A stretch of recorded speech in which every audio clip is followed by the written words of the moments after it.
one to the City of Oxnard's Planning Commission special meeting for Wednesday, October 13th, 2021. We are currently starting at 6:31. A quick housekeeping item. In accordance with Assembly Bill 361, members of the commission, public, and staff will be participating via teleconference. As shown on the agenda and online, please email all written public comments to planning@oxnard.org. Those wishing to speak may visit oxnard.org/city-meetings to fill out the speaker form or call 805-385-7878 by 3 p.m. the day of the meeting. During the meeting, a 3-minute opportunity will be given after each item for the public to participate by providing comments. Members of the public are requested to email planning@oxnard.org or submit the speaker form from the city's website. When participating in the meeting, please keep your microphones muted until your turn to speak. For my colleagues, please use the raise hand feature when you wish to speak. Once you have been called on, please then click the hand again to lower. Because the meeting is electronic, all votes will be done by roll call. Lastly, for presenters, when needing to advance to the next slide, please clearly state next slide. And that concludes our housekeeping. We'll move to our Madam Secretary to establish our quorum. Chair Chavez, Here. Vice Chair Owejo, Here. Commissioner Connolly, Here. Commissioner Lopez, Here. Commissioner Meyer, Here. Commissioner Nash, Here. Commissioner Sanchez. Here. We have a quorum. Thank you for that. We'll move into our next item, which is our Pledge of Allegiance. I asked my colleagues for a moment of silence after our Pledge of Allegiance. The Ventura County lost a very strong advocate recently, Ms. Montgomery, who was the chair of the Ventura County Area Agency on Aging. Very strong community advocate and a very strong local government watchdog. Our thoughts and prayers go to her, her family, and to our community for losing such a great leader. So after the Pledge of Allegiance, if we can just have a brief moment of silence. And with that, if we can all please rise and join me in saluting the flag of our nation. Place your right hand over your heart. Ready, begin. I pledge allegiance to the flag of the United States of America and to the republic for which it stands, one nation, under God, indivisible, with liberty and justice for all.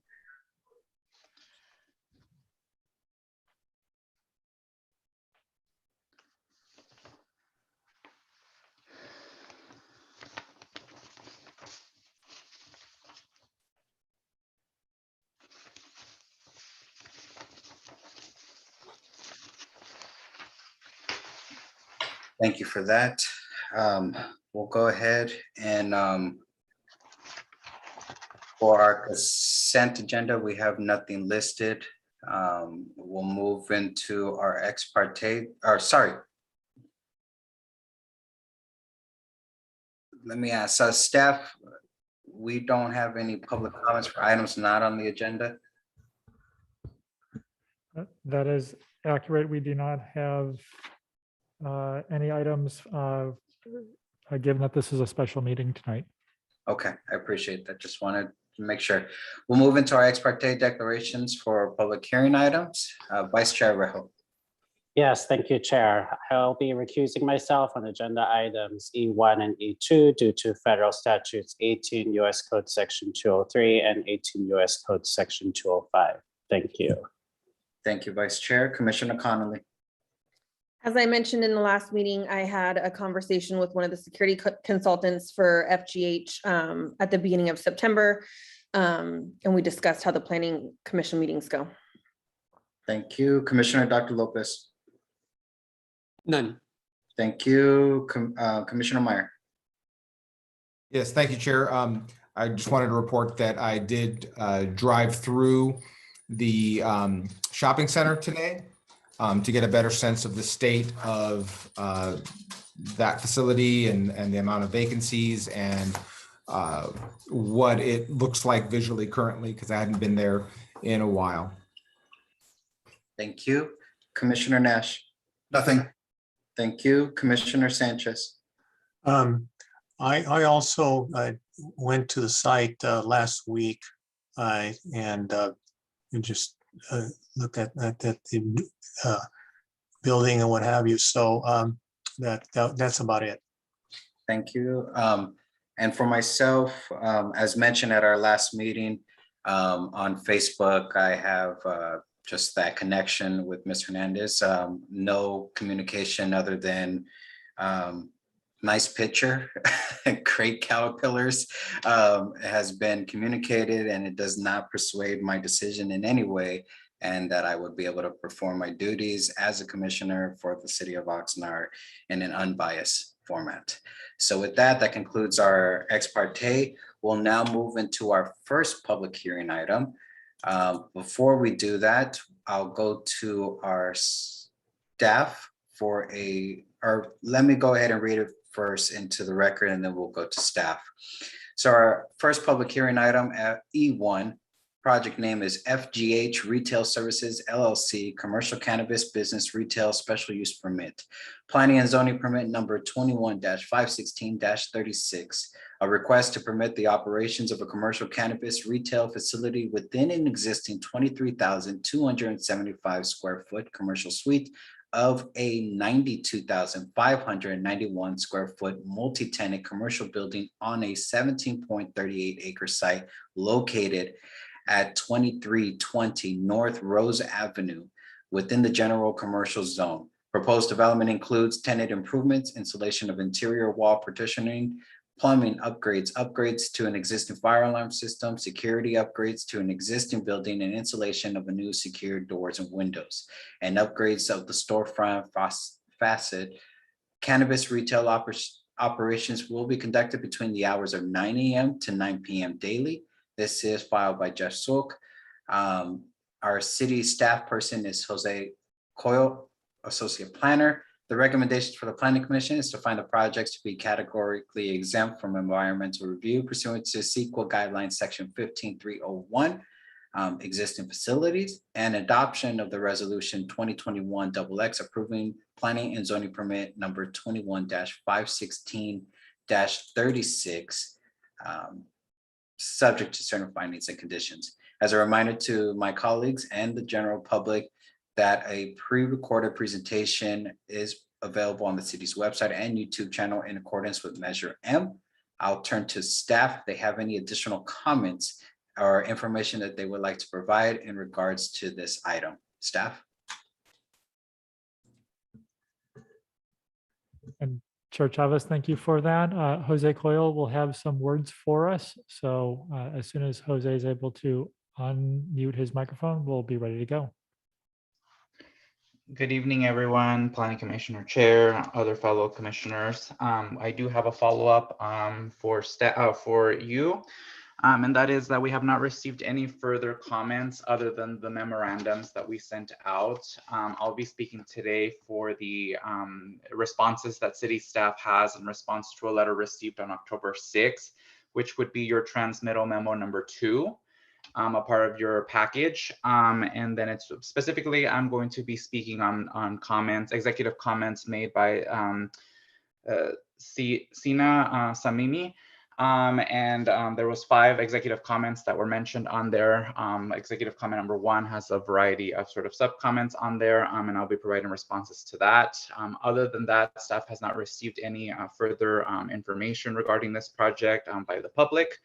And in addition, we do not have any updates as far as the presentation or any other exhibits sent out for your review prior to this meeting. So in response to that letter sent out by Sena Samimi, October 6, 2021, the staff has the following comments. In response to executive summary of comments 1, which include A, B, and D, the response is the general commercial general plan and zoning allows for a variety of land uses to operate within the shopping similar to the cannabis uses like alcohol sales. Furthermore, uses at shopping centers are not static and change throughout time. Lastly, while the special use permit was reviewed for compliance with applicable local requirements, the city does not review financial or insurance requirements for each shopping center. 2, in response to executive comments 1, C, and E, and comments 2, 4, and 5 of the letter, staff provided the following response. A, potential odors have been mitigated through condition of approval 61. B, having consulted neighboring cities that have adopted previous cannabis uses and worked with the police department, there is a consensus that the crime drops within the areas of a cannabis commercial facility. Scott Swenson with the police department is here tonight to answer any questions regarding crime and security at the site. C, the city does not enforce CCNRs.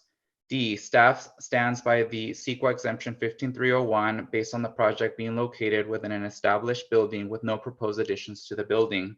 And E, staff does not agree with the errors that were mentioned with the draft resolution, and members of staff are present at this meeting to answer any questions the commissioners or anyone else may have on this project.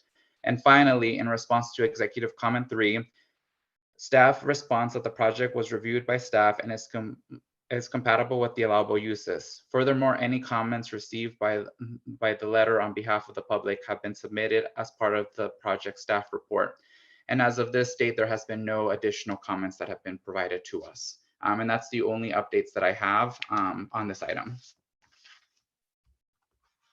Thank you for those updates and the information.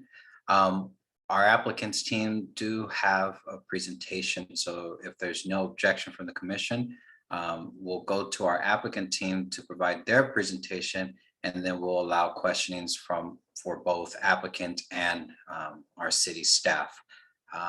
Seeing no objections, so we'll go ahead and move to our applicant team. Prior to the presentation, if you can just introduce your team and everyone that's on the call so that our commissioners are aware who's joining you this evening. Ms. Hernandez. Great, thank you. It's so good to be here again. I'm Vanessa Hernandez, CEO of FGH Retail Services, and I'm here with my team. We have Maria Valadez. She is our Chief of Compliance. I have Kurt Smith. He is our Advisor for Security. David Garcia, he is our Chief Operating Officer.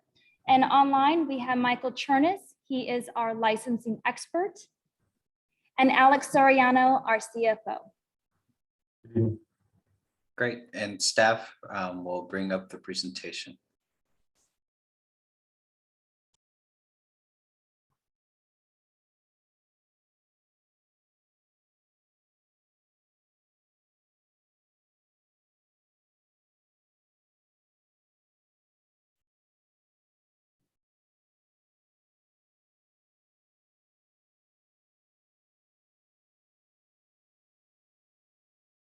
And again, Ms. Hernandez, whenever you're ready, just say next slide so the staff is aware of it. Wonderful, thank you. Well, again, thank you again, commissioners and City of Oxnard staff. Thank you. It's been a 2-year process and we are so excited to finally be at this stage. So please, next slide. We are 100% locally managed. I am actually 3rd generation Oxnard resident, so this team is homegrown. And we make up 58.5% of local ownership. It's important for FGH to partners with locals, which is why we chose Tree Factory as our expert operators. They're a highly successful retail operation in Port Hueneme and one of the largest delivery services in Ventura County. Tree Factory also has the same values, which is why they too collaborate with family-owned businesses, local businesses, and social equity farms. Tree Factory embraces the Oxnard culture, and they have created cannabis products honoring Oxnard landmarks such as Strawberry Fields and Savior's Flower. The success Tree Factory brings to Port Hueneme we'll also see here in Oxnard with our partnership FGH. Next slide, please. Alex, our CFO, he's going to go ahead and walk us through these next ones. Alex? Good evening, commissioners. Alex Soriano, Chief Finance Officers. As you glance through our team's experience, you'll pick up on some similarities. As Vanessa mentioned, born and raised in Oxnard, experience from a family of farm workers, and establishing a strong work ethic at a young age. This team can be summarized as very competitive in nature, analytical, and innovative. Next slide. We deliberately chose key advisors to help create a high-performing team. They're all highly respected in their field and also individuals that we deeply trust. Jaime Moreno, Oxnard High School football coach, and decade plus experience in educating our youth in the Oxnard community, is also a childhood friend. He is our appropriate use advisor. With Jaime's help, we can help ensure the risk of inappropriate use is reduced in our area. Herb Mitchell will assist in building renovations, also has a strong history of community service, and you'll see him leading many of our community volunteer efforts. Sumit Mehta, CEO and president of Mazakali Investment Bank. This investment bank is specifically focused on the cannabis area, deep expertise in capital retail management on that front, comes in with 2 decades of experience from Wall Street, was also a previous roommate of mine in business school. Dr. Anna Mikhailovsky is our FGH medical advisor, strong ties to Vanessa going back decades. And of course, Michael Chernis is our expert in cannabis licensing. Next slide.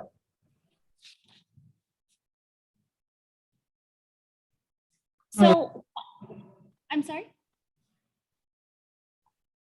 There was a glitch, excuse me. So why the Rose Center? Well, we listened to the community, and the community said we wanted away from homes, away from residents, away from schools, and away from children.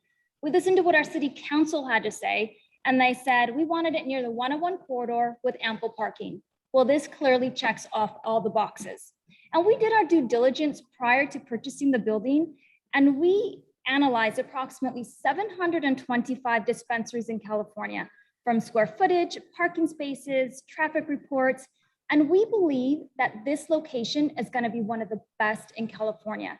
Between our off the freeway location and our one-of-a-kind design created by local architect Jeff Sook, this flagship dispensary will bring visitors not only to our location, but to the great city of Oxnard. Next slide, please. Our team is actively making improvements to the Rose 2 Shopping Center through cleanups, including removal of overgrown landscaping, trash, debris, clothing. And this was per the recommendation of the Oxnard Police Beat officers. I reached out because my colleagues and I, as we started to spend more time here at the location, started to see some of the issues and started to feel a little unsafe. We wanted to be proactive, and so we reached out directly to them. And it was the Oxnard PD that Maria and I actually walked the perimeter multiple times, trying to find ways, easy ways that we could enhance security. And they suggested cleanups and again, removal of the overgrown landscaping to prevent people from hiding, loitering, and further fires. We personally have had 3 fires at this location. All of our copper wiring in our building was stolen, doors, graffiti, vandalism. And I had to call the police because there was a person walking around the parking lot with a machete. And this is again, because there's not a lot of foot traffic here. Some of the buildings are vacant. And so we reached out because as property owners, we have to be responsible. And as Oxnard residents, it's our Oxnard pride that wants to make our town, our community look nice. It says somebody's coming to your home, you want it to look nice. And so that's what we're trying to do. We also relayed our concerns to our property management team and expressed some of the things that were happening to us. And also regarding the security efforts that we were trying to do here at the center. Mr. Rothbard and his staff, we spent approximately 2 months or so with interactions. They came, we spoke. We were gonna do a Rose cleanup day. They were gonna talk to the other property owners, create flyers. They were gonna invite their vendors to see if they would also wanna participate. But unfortunately that fell through because Mr. Rothbard and a few of the other property owners disapprove of the cannabis dispensary. But FGH, we went ahead and continued our cleanup, gathered our own volunteers. And again, our focus is to beautify and enhance this location. Next slide, please.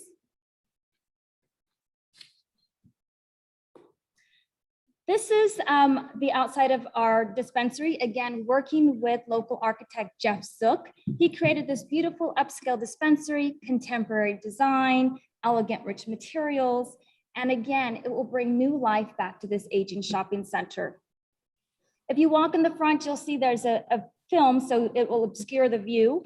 We know, again, this is a walkable community, a lot of people walking, using their bicycles, so we're gonna have bike racks in front of the store to, again, reduce the carbon footprint, encourage people using the bikes and walking. We keep mentioning that we're local, and again, this is 4 to 6 miles approximately from our home. This is our neighborhood. So what happens here personally affects us. We want to be good representatives of the city of Oxnard.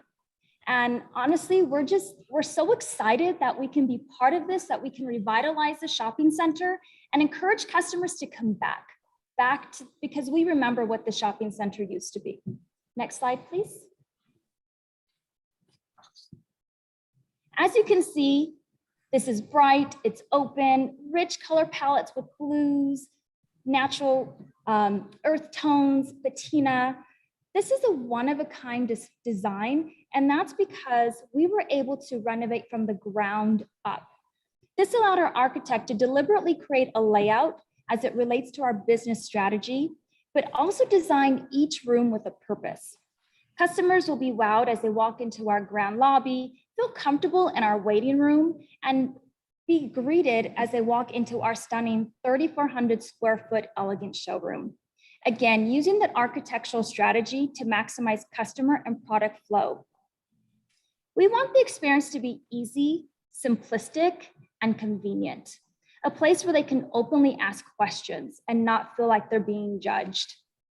We'll have an on-site community room designed for cannabis education and seminars on medical benefits, dosage, and proper storage. This room will also serve as a cannabis training center for those interested in entering into the cannabis space. We've already been in discussions with some of the top leaders in cannabis training to have them come to our location. And with 16 dispensaries coming to Oxnard, we want our local Oxnard residents to benefit from opportunities like this. Next slide, please.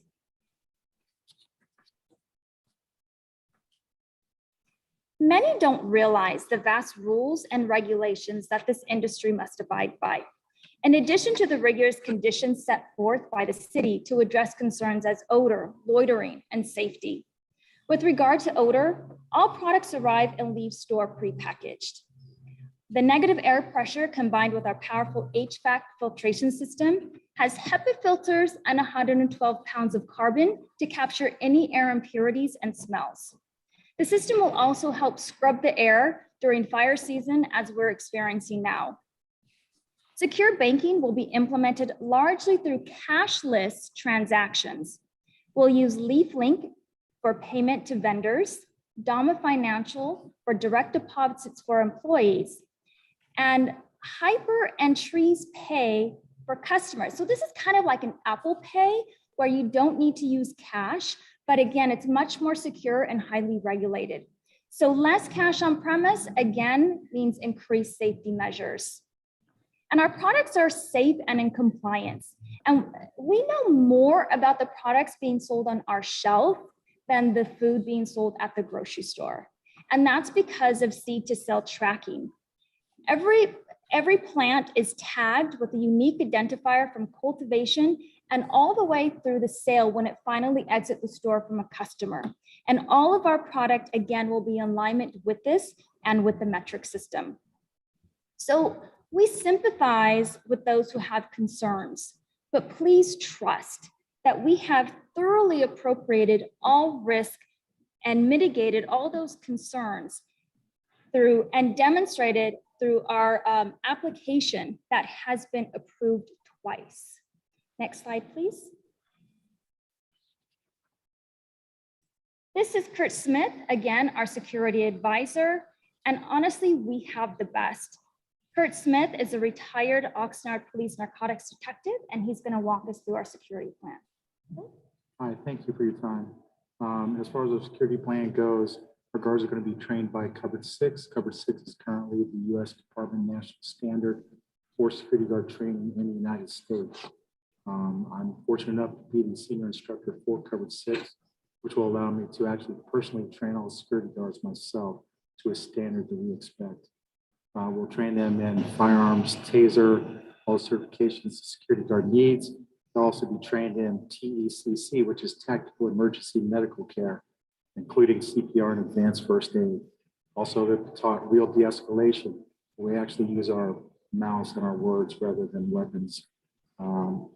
We'll do quarterly update training at our state-of-the-art Covered 6 facility in Moore Park, and that'll be facilitated by myself. Also, our employees, our non-security employees, will be trained in ADAPT, which is awareness and defense against physical threats. It's designed to enhance their situational awareness and how to safely take action. We'll also have employee fire and medical emergency training, along with annual OSHA training for our employees. That training is essential to both our staff and guards. Our guards are going to be trained, as I said, at Cover 6 Academy, including all the previously detailed areas.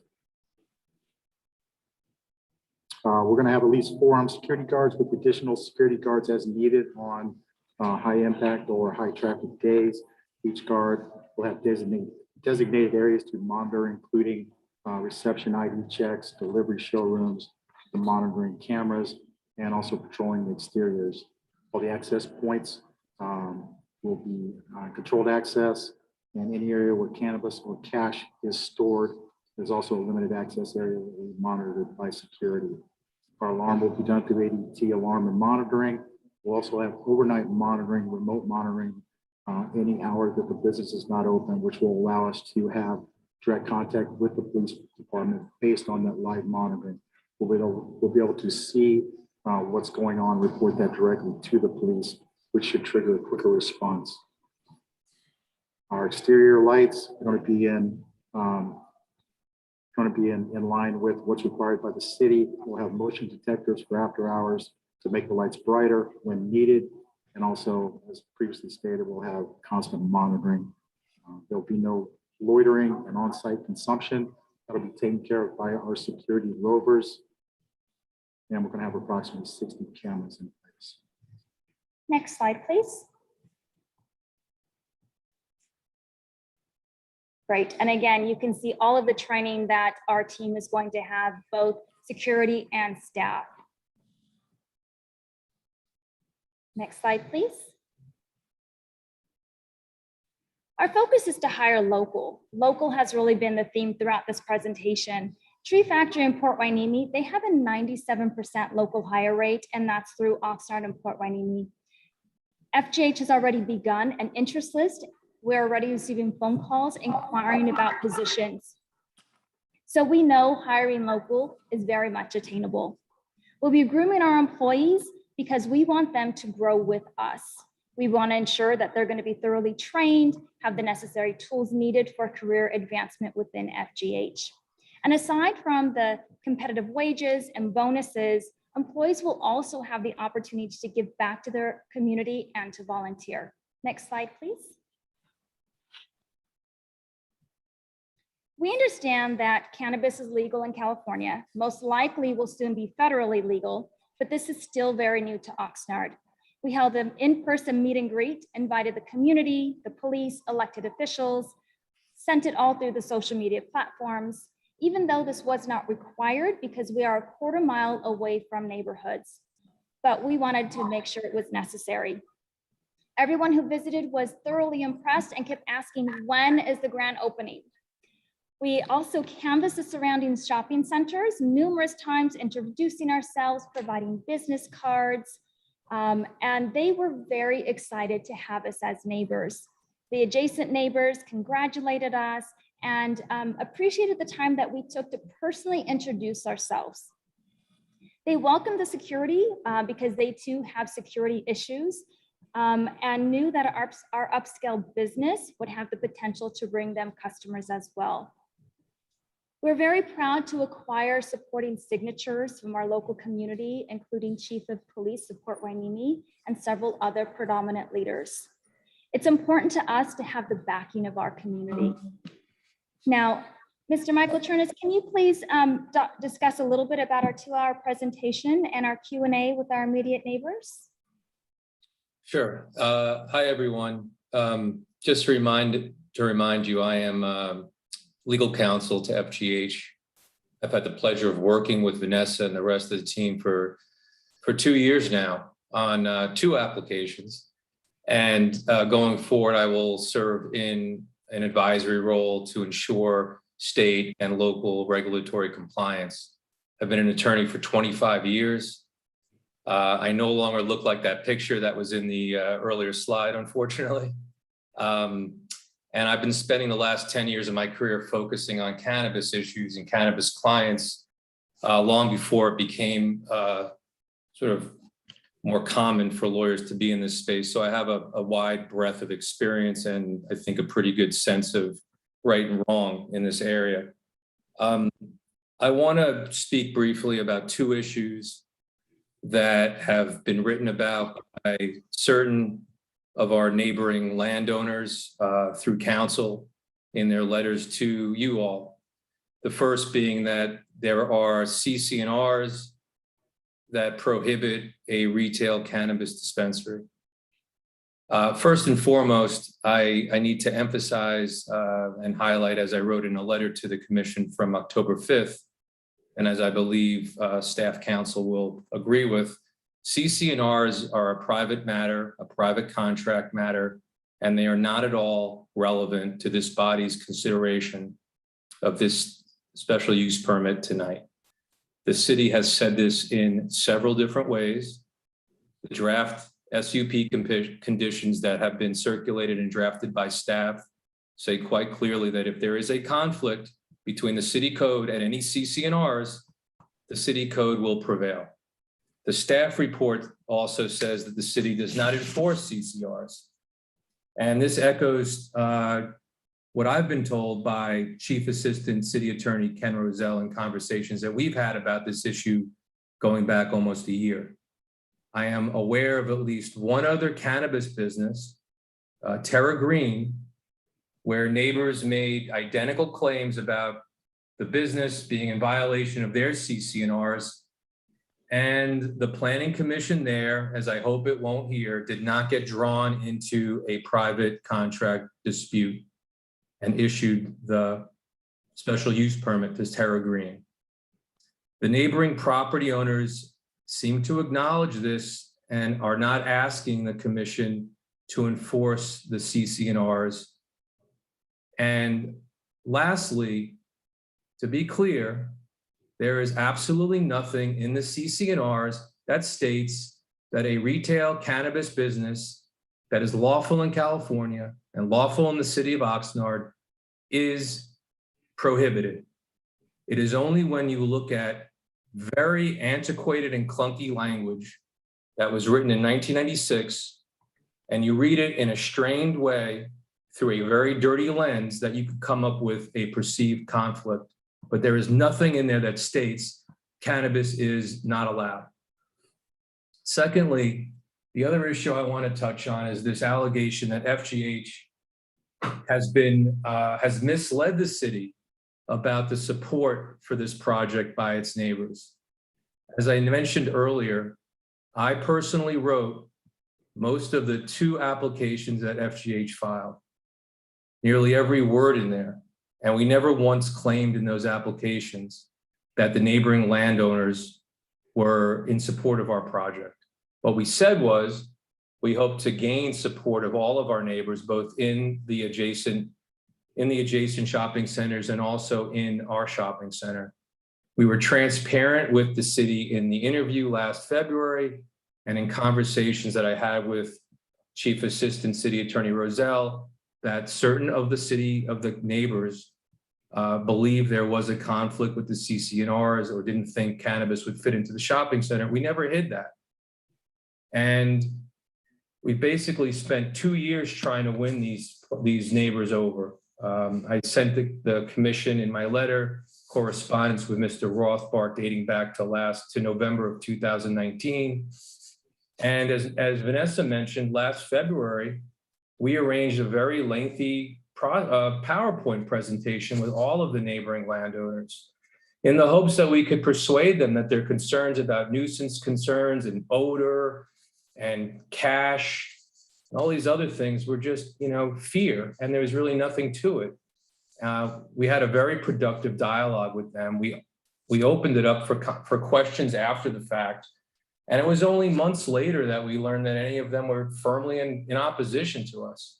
So the bottom line is we didn't mislead the city. We were hopeful to gain everyone's support. We only learned that they weren't going to be in support months later. And I also just want to emphasize that not all of these neighboring businesses are opposed to FGH. I think the two businesses in that shopping center that are not in opposition are probably the two most successful businesses in the shopping center, in Best Buy and Golden Corral Restaurant. And by the way, even after Mr. Rothbart had let us know in, I think, June, that these neighboring landowners would not be in support of our project, Vanessa still tried very hard to work with Mr. Rothbart to improve security issues and other safety concerns in the shopping center. So we've been trying to work with them. It's unfortunate that they are not in support of us. We hope to, again, prove them wrong down the road. And with that, I don't want to take up more time addressing these issues. If any of you on the commission have any questions for me or concerns that you'd like me to address, please let me know after I speak, after our presentation, or after the public comment. Thank you for your attention. Thank you, Michael. Next slide, please. Our community benefits has 4 pillars. 1, to continue to provide support to our local nonprofits and support their efforts in the community. 2, youth prevention campaign, educating youth, but also educating parents on what to look for. 3, beautification of Oxnard. As visitors are coming to Oxnard, we want them to see a clean, manicured city. And 4, community education and event space to provide cannabis education and cannabis employment center, again, to help benefit our community. Next slide, please. FGH owners have a long history of nonprofit support, as you can see from these photos, dating back from 2009 as we're doing the Salsa Festival with Captain Britt Connors.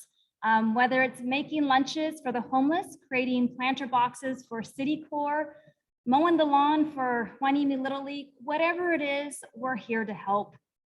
Our mission is to have a positive impact in the community, and we're honored to continue to work with these amazing nonprofits through donations, volunteer support, or partnerships. We actually have weekly meetings trying to discuss ways we can help more. Who else needs help? Who can go out and help? Who's available? Because this is something we truly love to do. We love giving back.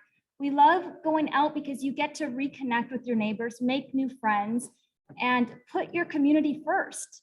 And we know that it takes a village to make all of this happen. We, FGH, strive to be community leaders, as well as being a locally recognized company that the community can depend on. Thank you.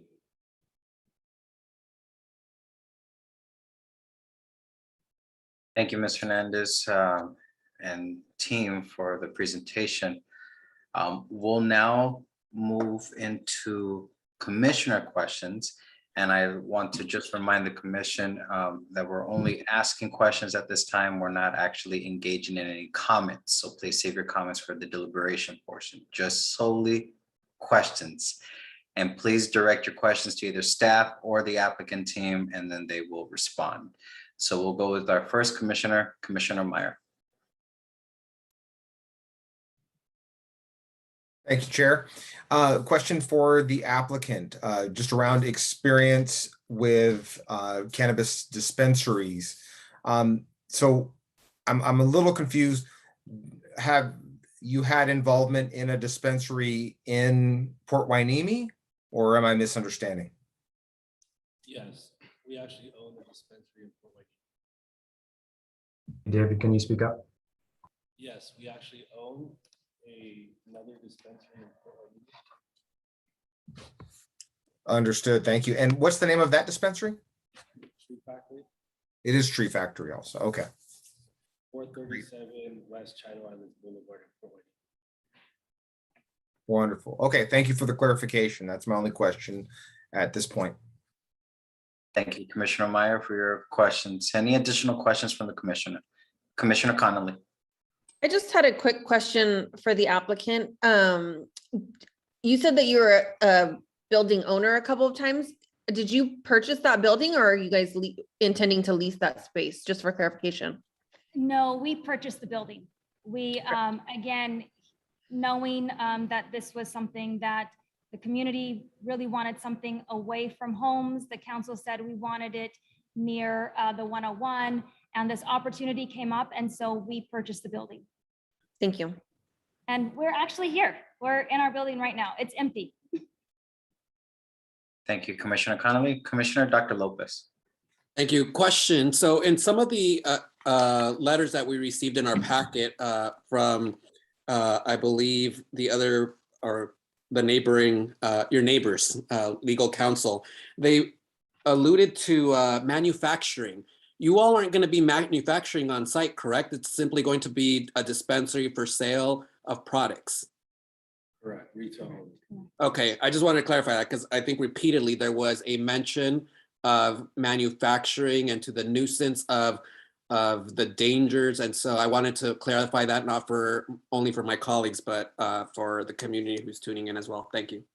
Correct, Commissioner Lopez. So our application was for a cannabis dispensary. Our application was not for manufacturing. And so everything that was approved was only for dispensary. And again, this is per the application that we applied. Great, thank you. Any additional questions from the commission? Commissioner Sanchez.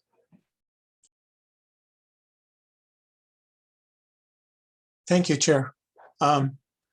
Just a question for the applicant, us also, having to do with a couple of things. First of all, so according to the what was given to us, so there's 4 guards. Is that based on the amount of footage? Seems to be a little bit more guards than in some of the other ones. It's based on the size of the actual showroom itself, based on the square footage. Yes, it is a lot of guards. And you know what, if at some point in the future, we find out that's too much, maybe we'll pare it back. Better safe than sorry. But yeah, we need specific guards for specific purposes. There's always going to be one guard at the front, checking IDs, assisting the check-in. Or he's going to have a roving guard that's actually going to rove all the way past Best Buy on one side and all the way past Goodwill on the other, both front and back. So not only are we adding security for our own space, we're adding security for the rest of the immediate occupants next to us. Likewise, we need to have someone towards the back to take care of any receipts or deliveries that go in or out regarding money. There needs to be guards available for money counts, to be witnesses, and also depending on the amount of people we have at any particular time out on the floor, we'll also need a certain amount of guards. So I think 4 is actually a conservative estimate, and the number may actually rise. Thank you for that. Just one other question. You know, as you know, there's other, you know, of these type of, you know, of this type of business that we're looking at. Some have been approved already, and then others on the pipeline. Just curious what your business model will be to be successful, you know, because you'll have, just like any other type of business, you're going to have competition. So what sort of strategies do you have to make yourself successful? Obviously, we want you to be successful. So just wanted to know your business plan, more or less. I'm going to, yes, thank you, Commissioner Chavez. I'm going to hand this off to David. He is our operator. And so we're just going to slide this over a little bit so you can hear him. Sure. Can you guys hear me okay? Okay. My name is David Garcia. So a few different things that are going to make us successful. The first is marketing. We're definitely here. We have a strong customer base here. our goal is to win customers over from this area. And we're gonna do it by having a nice, strong marketing campaign with local products.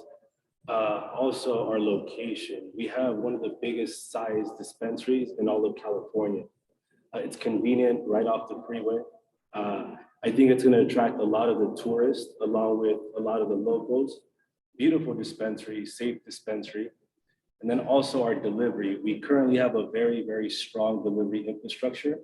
And we're right off the 101 corridor. So we'll be able to make it a lot more convenient for our customers, especially now that we're doing cashless transactions.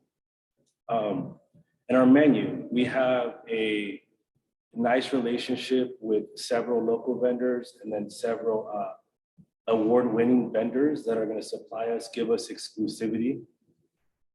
So yeah, I think we have a lot of different components that are going to make us different and also acquire market share from this area. The other piece that we bring is, again, this community room. So this community room allows people to ask questions. Many times people, I know when my grandfather had cancer and we struggled because we want to use cannabis, we don't know how to use cannabis, who do we ask?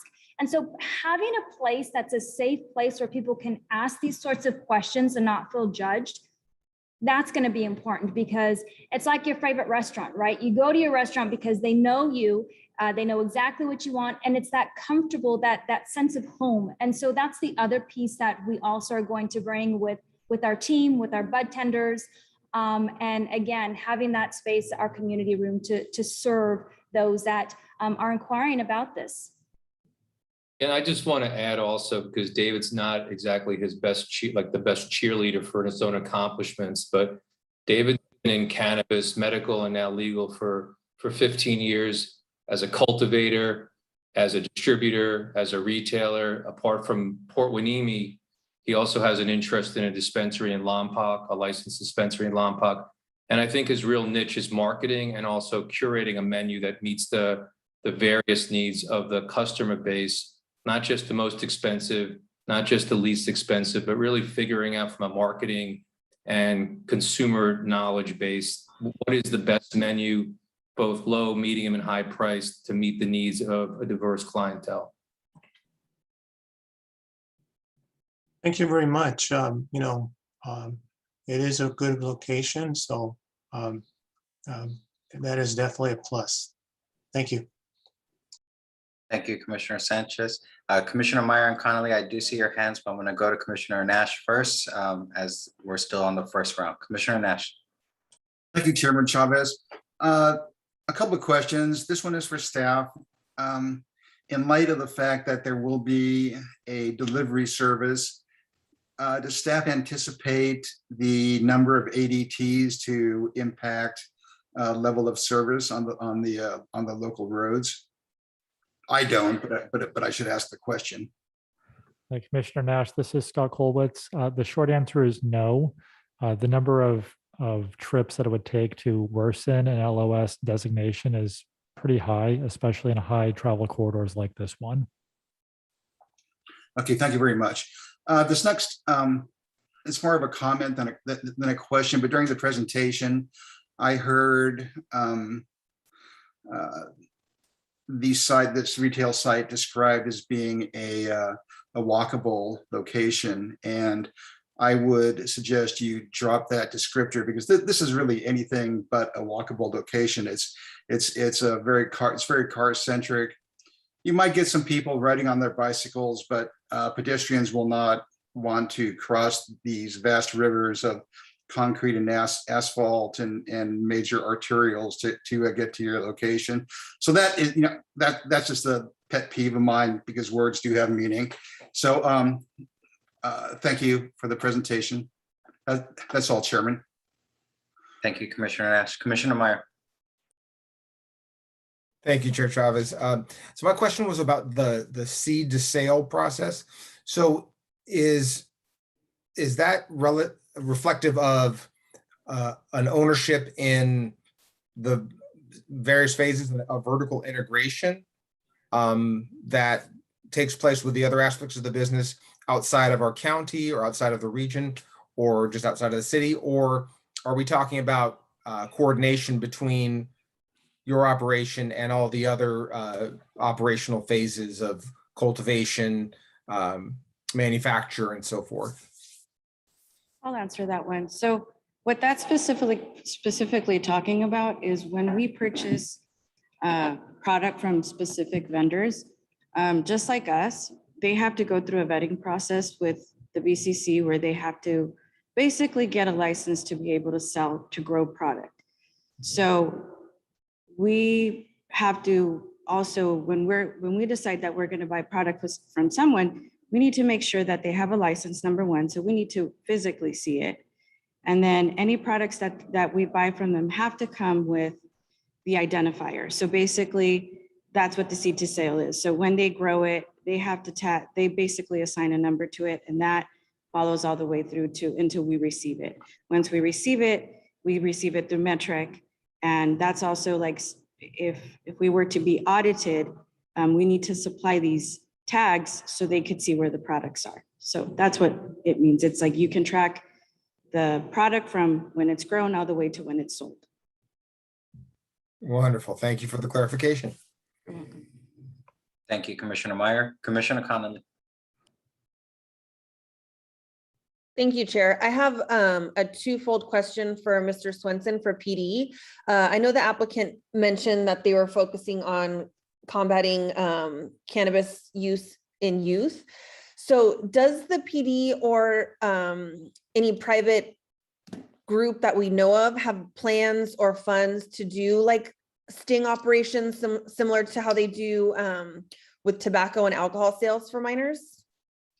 Yes, we are actually in the process of creating a position at the police department that will be funded through the fees that we get through the cannabis business to fund those kind of operations to address underage sales and such.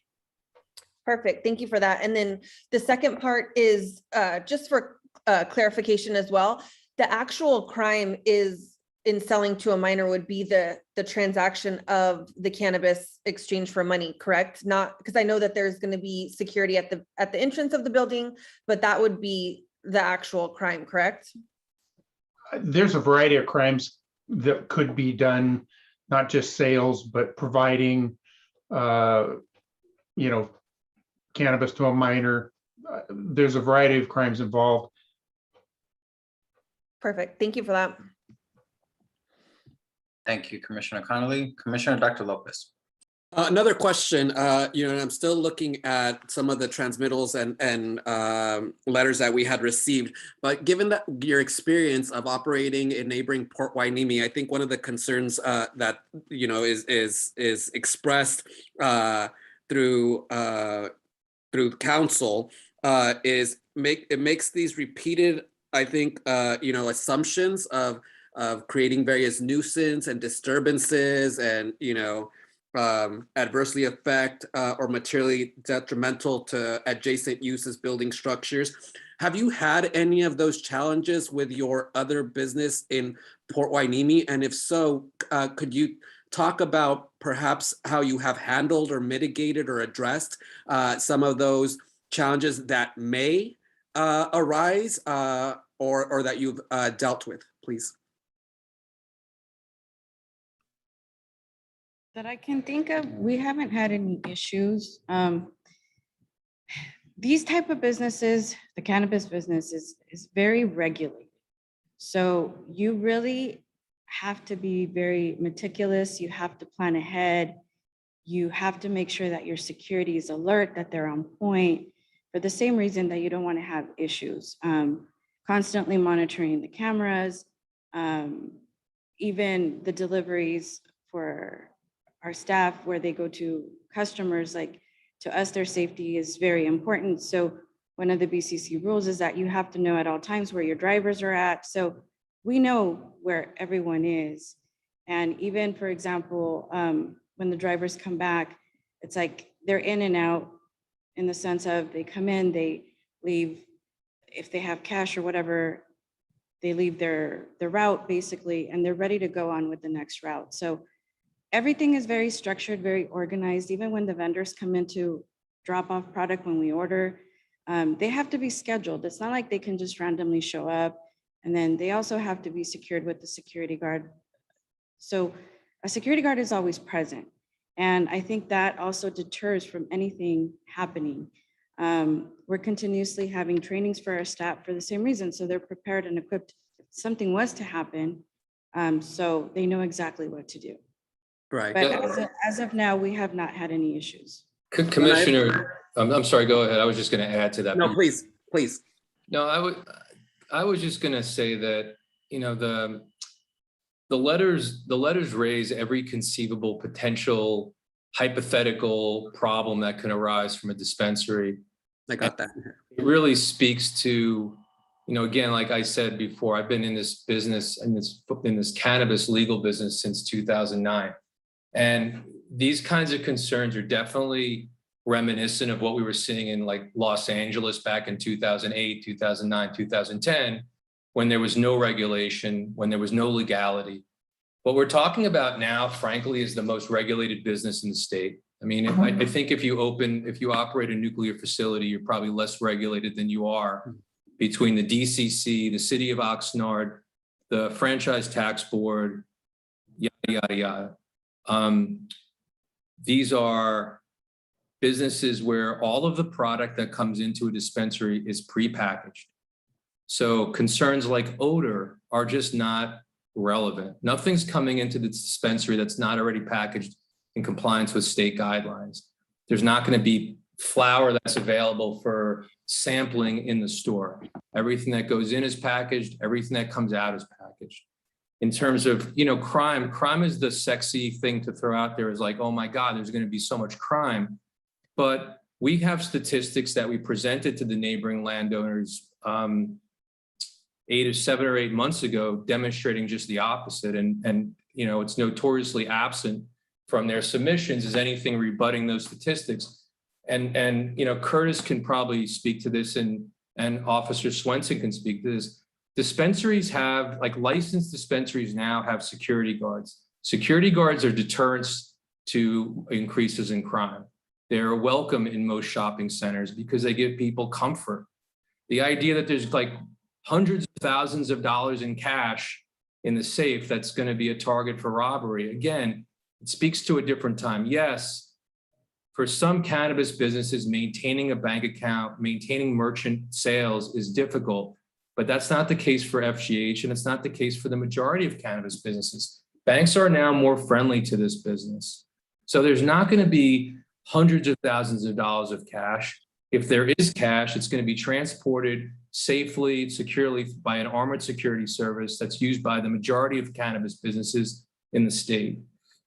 I can go on and on and on and address these concerns. Like, there's no track record, there's no evidence to say that these operators are going to create nuisance conditions. It's just speculation. And we hope that you see it for what it is. I would also add, maybe just to comment on it, what Maria shared in terms of not having complaints, and your question in terms of what would happen if you did have one. Just leveraging decades experience in the pharmaceutical and medical device side, I have to manage a large number of complaints on that front, and it doesn't really matter where the complaint comes from. We have to treat each and every one empathetically. And we have a formal SOP, leveraging a good chunk of that experience to ensure that we approach it. Here's a risk that came up. We have metrics around it.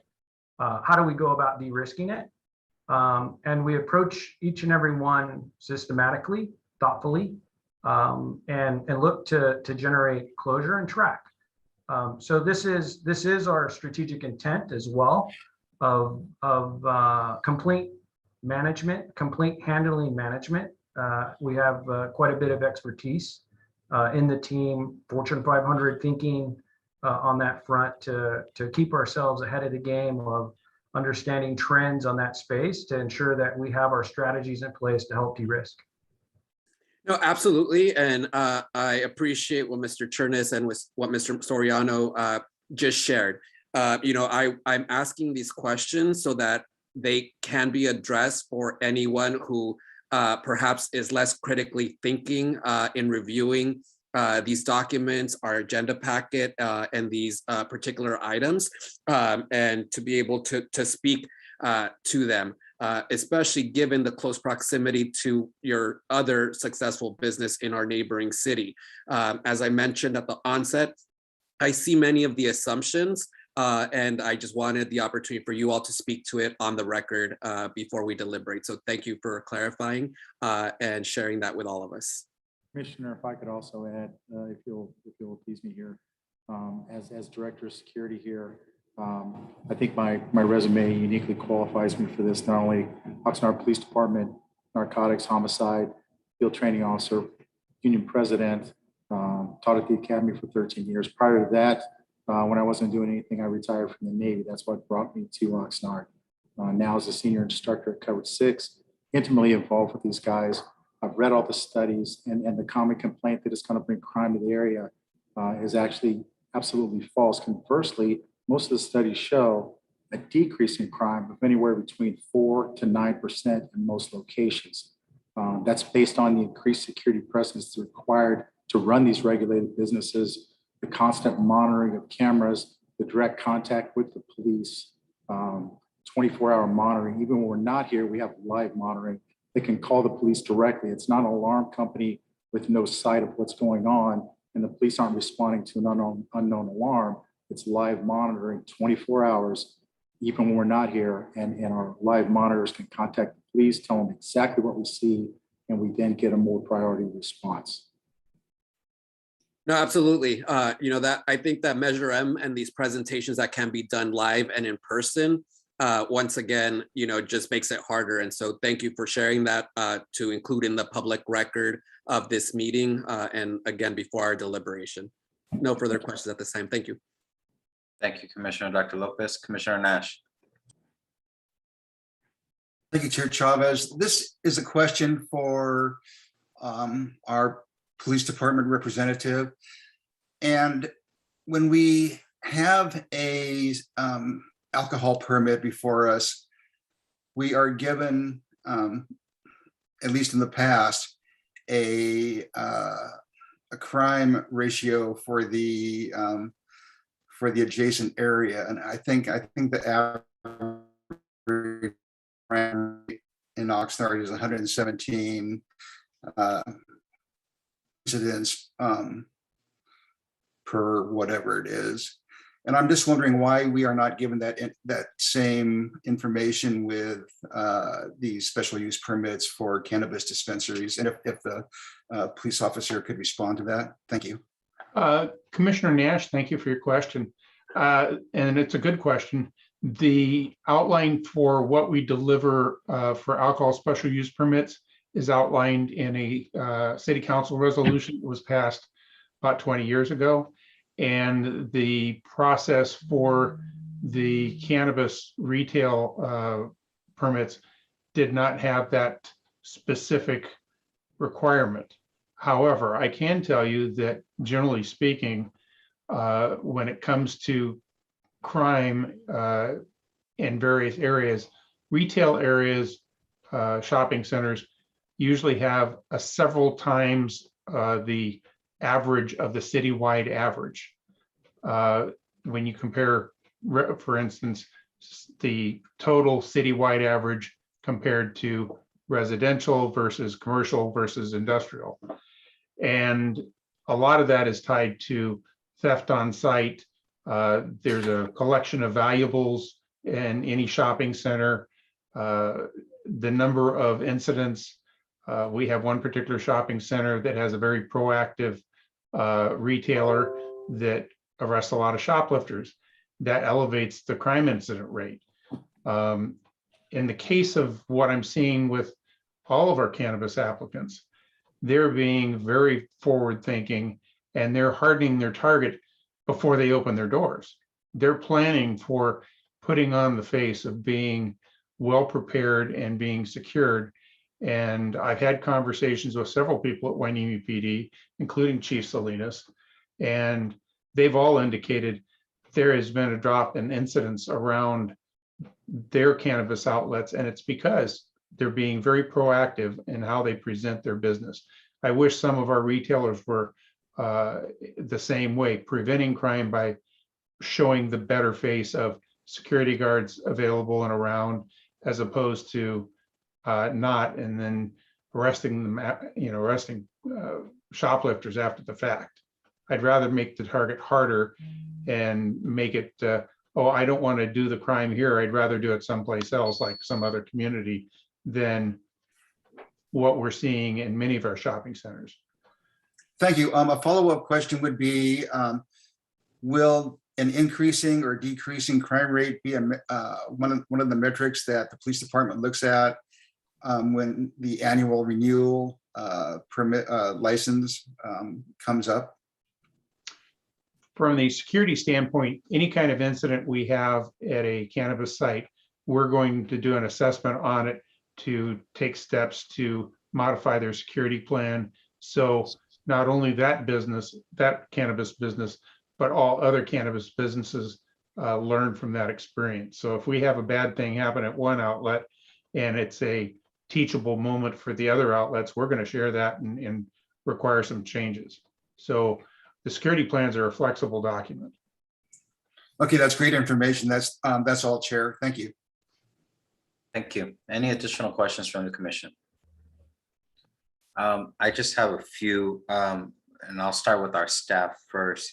It has already been mentioned in regards to the transmittal, as well as by the legal counsel of FGH in regards to the CCNRs on the property. If staff can just clarify one more time for the record, the city's position in dealing with on-site contracts or agreements.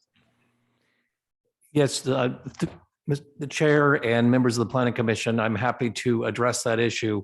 It is the city's position that it does not enforce CCNRs. We would look to the land use regulations as well as the city's code to determine what is allowed or what is not. We don't enforce private contracts between parties. I appreciate that, Mr. Roselle.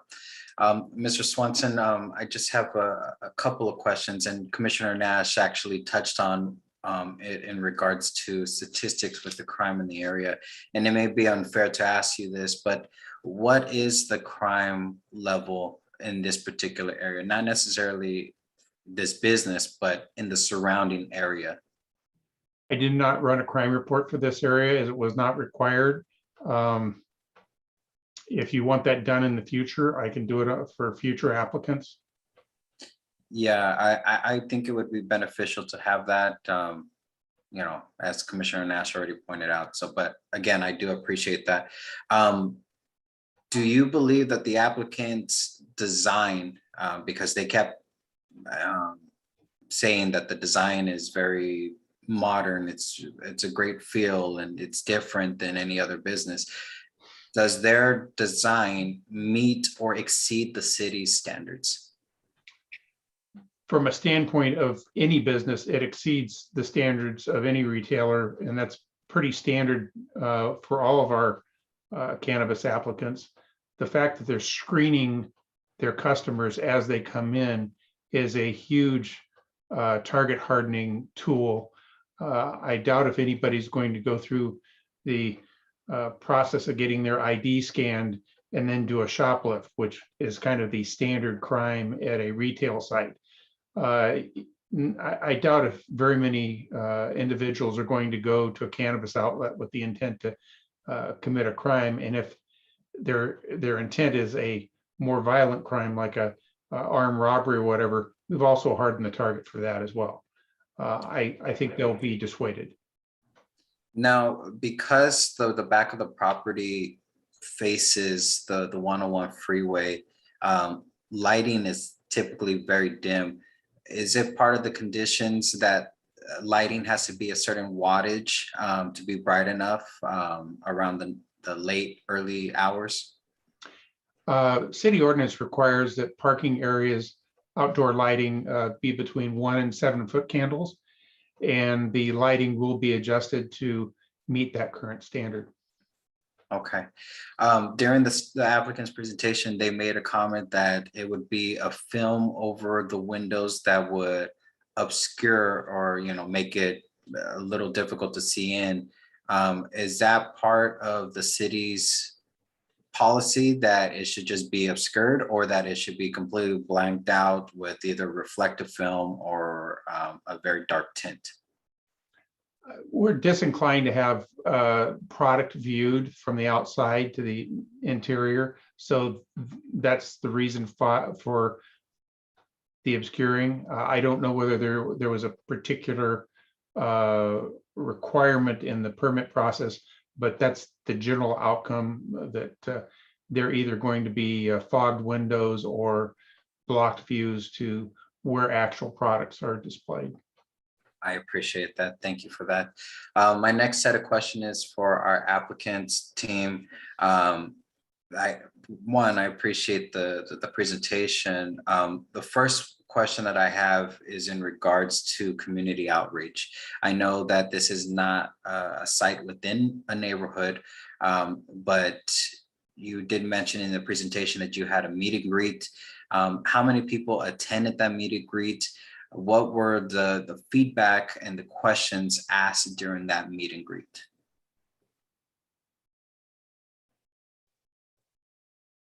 And if you don't remember the exact number of who attended that's perfectly fine, but just the general We had feedback. probably about 65 that attended, and which again was a great turnout because that was also the day that the Dallas Cowboys was their grand opening. So even with that big event, we still had about 65 people that came and showed up. Everybody who showed up was curious. Again, they are, I don't know if you can see the orange tape on the floor, but we had it laid out so people can walk and kind of get a visual as to what it's supposed to look like. We had designs that they can view, Q&A. Our security team was here to answer questions. And everybody, again, was very excited and kept asking, when's the grand opening and when are you hiring? The two big questions. Okay. Other applicants did community outreach as far as the neighborhood, but again, their locations were more in neighborhoods. Was any community outreach into the neighborhoods or any of the other businesses outside of your radius of your proposed location done? And if so, what was the feedback from those? We did participate in a few of the Rose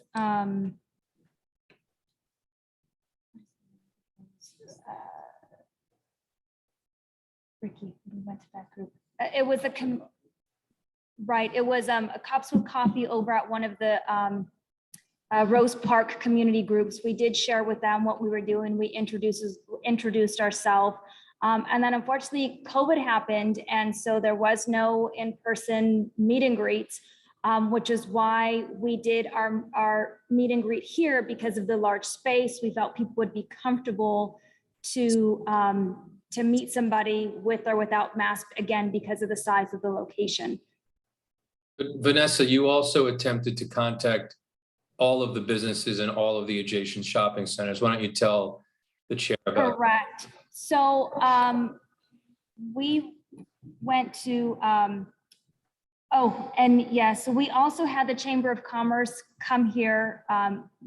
It's now called the West, it used to be the Oxnard Chamber of Commerce, but they just changed their name, excuse me. West Ventura County Business Alliance. Yes. They were here. We also did a presentation, discuss cannabis, discuss the business. And regarding the surrounding neighborhoods, and that is the 3 different shopping centers, Rose 1, Rose 2, and Rose Crossing. Oh, and the one on the other side as well, excuse me, I was just told, we went to all 4 and introduced ourselves, dropped a business card, and we did that a few times because the manager wasn't always there. And so we wanted to make sure that we tried to introduce ourselves to every single business. And we had our spreadsheet with who we spoke with, which day, and try to just mark off the list to making sure we're doing our due diligence. I appreciate that. Mr. Chernus, as legal counsel, have you had any communication with the legal team from those that are opposing the application?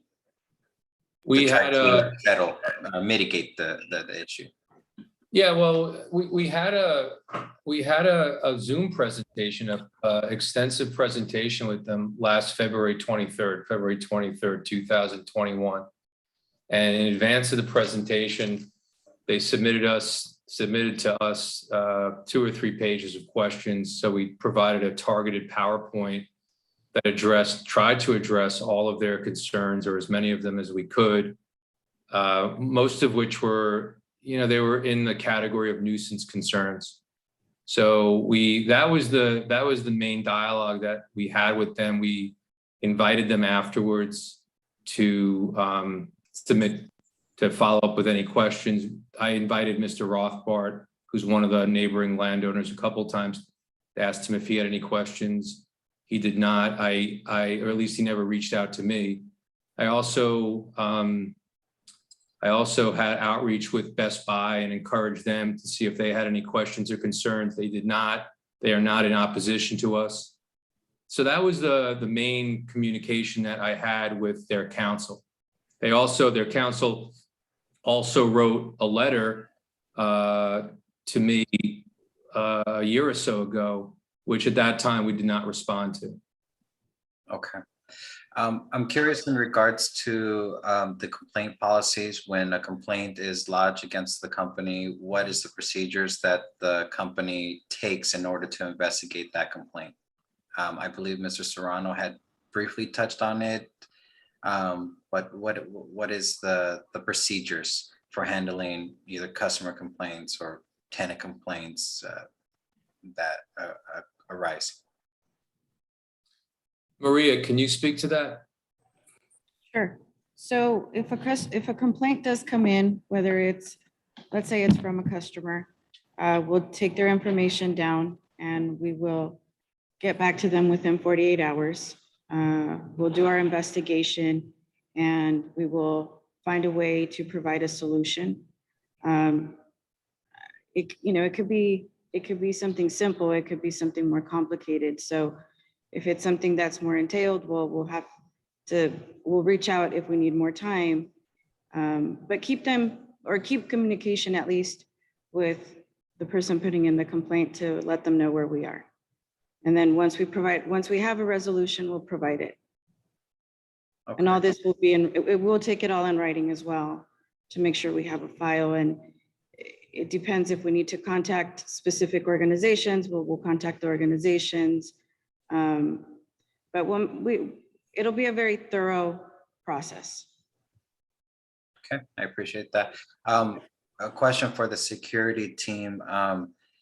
You mentioned that the security guards are going through a number of training opportunities for de-escalations.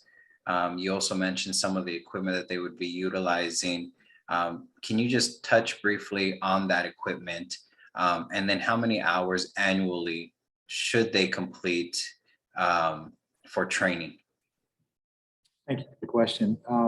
So according to BSIS, the guards are required to have an 8-hour powers of arrest course. Also, if they're going to carry a taser, a baton, chemical weapons, or an open carry firearm, there's also training that comes with that, typically an 8-hour block group. There's follow-up training that's required by BSIS in the following 6 months of 32 hours of continued training. Obviously, we're going to go over and above that. We're fortunate in that not only we're a security company, we're a security training company, so we can therefore at a lower cost provide more training to our guards, keep them up on current standards, make sure they're all up to par as far as all the standards go. Now, although the operations for the business is between 9 a.m. and 9 p.m., does FGH plan on having after-hours security presence? And if not, what is the response time from a security member to the location in the event of an incident occurring? Well, in other cities, you may have either someone who's posted up overnight or have a response team. However, per Mr. Swenson, in our first meeting with him, he was adamant, and I agree, that having one security guard out here is more like posting a victim rather than posting a deterrence. As such, we chose to go to live monitoring, which is live monitoring without a person. It's 24 hours. Whenever we're not open for business from 9 to 9, 9 at night till 9 in the morning, there will be live monitoring. All the exterior cameras and interior cameras will be monitored by a live person constantly. Okay, good. And as such, I can't speak to the response time for the police department, or I can tell you the difference between having a live monitor and just having an alarm changes the priority for the police department and does get us a quick response, having someone watching it live as it happens. I appreciate that. Okay, that concludes my questions. I'm sure we'll probably have more questions after public comments. To my commissioners. Can I add a little bit more to that? Yes. You asked about security being 9 to 9. So if our employees come in, let's say in the morning, 30 minutes early, we have to have a security guard here from then. And the security guard doesn't get to go home until all of our employees have left the premises. Thank you for that. Any additional questions from the commission? Seeing and hearing none, we'll go ahead and open the public hearing of this meeting. As a reminder to the public, any members on the call, at the conclusion of all of the speakers that signed up before, use the raise hand feature, and then we'll move into that 3-minute period where we allow additional people to join in, and I'll announce more information once we get to that portion. So we'll go to the first public hearing. Our first public speaker is Nancy Lindholm.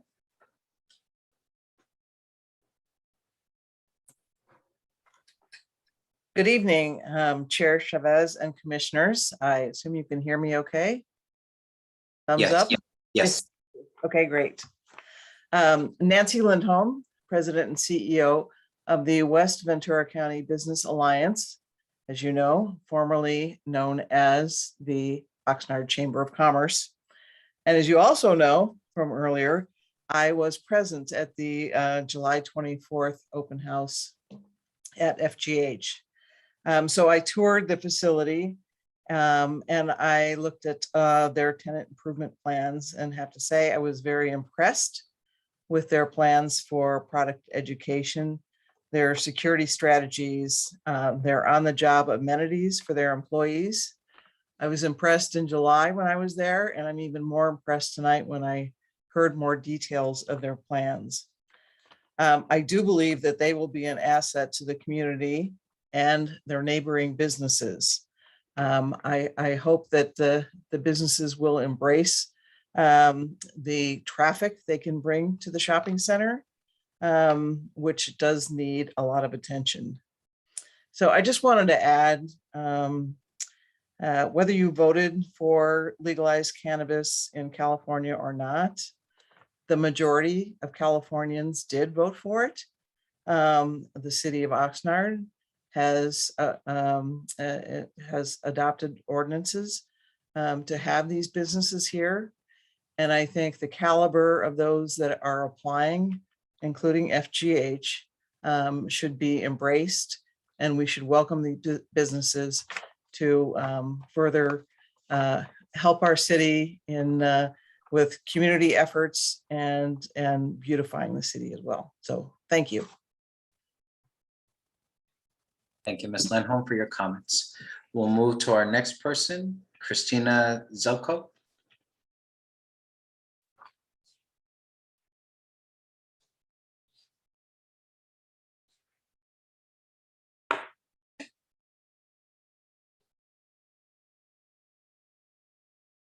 You're still on mute.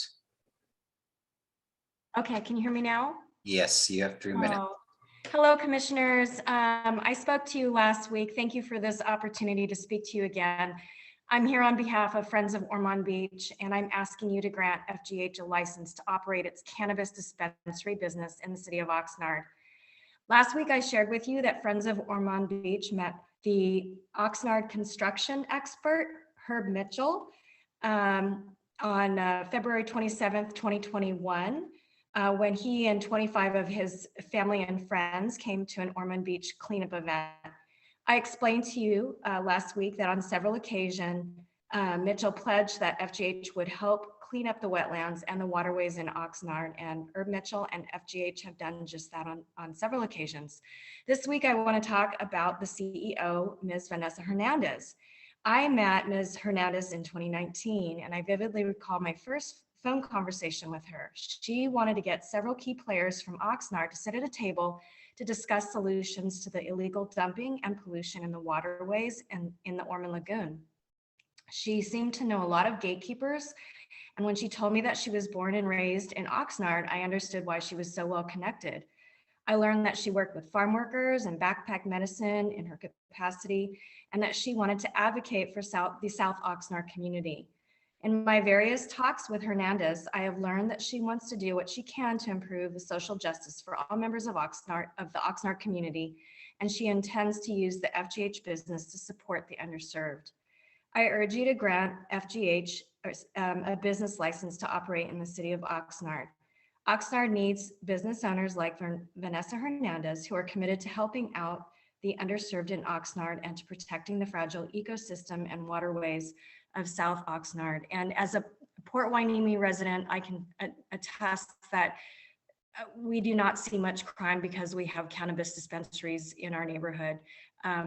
Everything is really secure, and it's just not a problem in our city. So I really hope that you would bring in these wonderful business folks. I think they're going to do a lot of cleanups, and they're going to beautify the city, and they're going to give back a ton. I know these people, they're honest, they're earnest, and they're just good people, and you want them representing Oxnard. And that's all I have to say. Thank you very much for your time.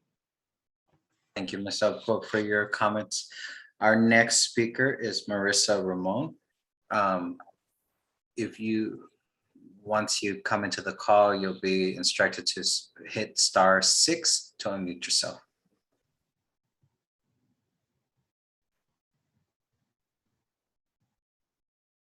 Good evening. Can you hear me? Yes, you have 3 minutes. Okay, wonderful. Good evening.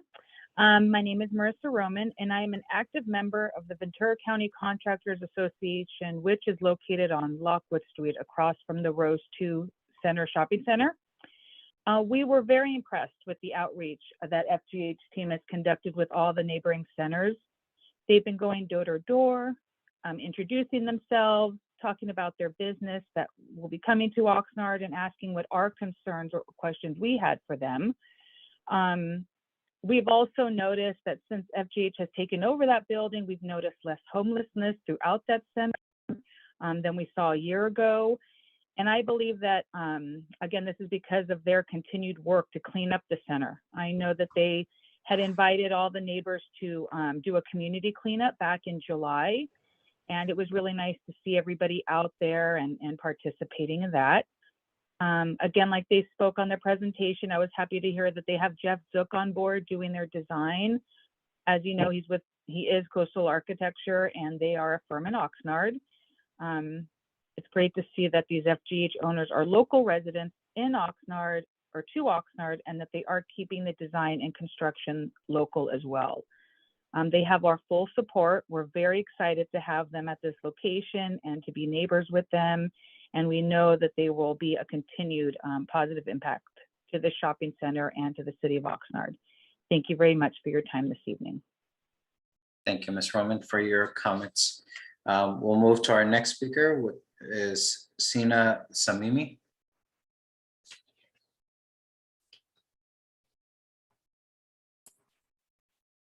Hello, can everyone hear me? Yes, you have 3 minutes. All right. Thank you for the opportunity. I am counsel for 3 of the neighboring owners, and it looks like several of the commissioners at least have read the letter that we submitted. I'd like to highlight a few of the points and also maybe ask for an opportunity to the extent that the commission has additional questions. I will make myself available, of course, to answer them afterwards, because several questions were asked of Mr. Chernus and some of the business owners, and I have different answers to those questions. So if you're interested in hearing my answers, I'm happy to expand on those as well. But let me just touch on a few points here. The first is that we're not asking the Planning Commission to interpret the CC&Rs. We are asking the Planning Commission to comply with the zoning code in Oxnard. And that includes having to analyze the nature, condition, and development of the adjacent uses in buildings and structures, and I'm quoting, not to approve a project that, quote, adversely affects or materially detrimental to such adjacent uses, businesses, or structures. Now, some of the comments in response to my letter focused on the nuisance aspects of it. I didn't hear anything about the loss of business, the inability to get tenants, the financing concerns, the insurance concerns. Those are all adverse impacts to the neighbors that nobody's talked about here today. And they're real and they're material. We've had tenants turned down. We've talked about the vacancy there. Tenants have turned down operating in that specific complex because there's going to be a cannabis use next door. Family-oriented businesses don't want to open up next door. My client, Mr. Rothbart, will be speaking more to that particular point. I'll just touch on a couple of other things before my 3 minutes is up. The staff report itself is inconsistent with respect to whether or not there is an expansion of the square footage. It concludes that there isn't when it's justifying the CEQA exemption, but throughout it's actually asking for an expansion of the square footage. So that needs to be clarified. And tonight I learned in response to Commissioner Nash's question that there is indeed a delivery service being operated out of here. The public and the neighboring owners have not been put on notice of a delivery service. That was not in the staff report. That's not in any of the materials that were provided to the public. So at the very least, this needs to be continued until 30 seconds left. Until we know what the delivery service looks like, how that's going to affect the parking lot, and have the opportunity to comment on that accordingly. Finally, the neighboring owners have already established their desire to proceed with litigation to the extent that this does get approved by the Planning Commission and City Council. So even if this is approved, it's unlikely that this shopping center will ever open. Thank you. Thank you for your comments, Mr. Salimi. We'll move to our next person, Andrew Salinas.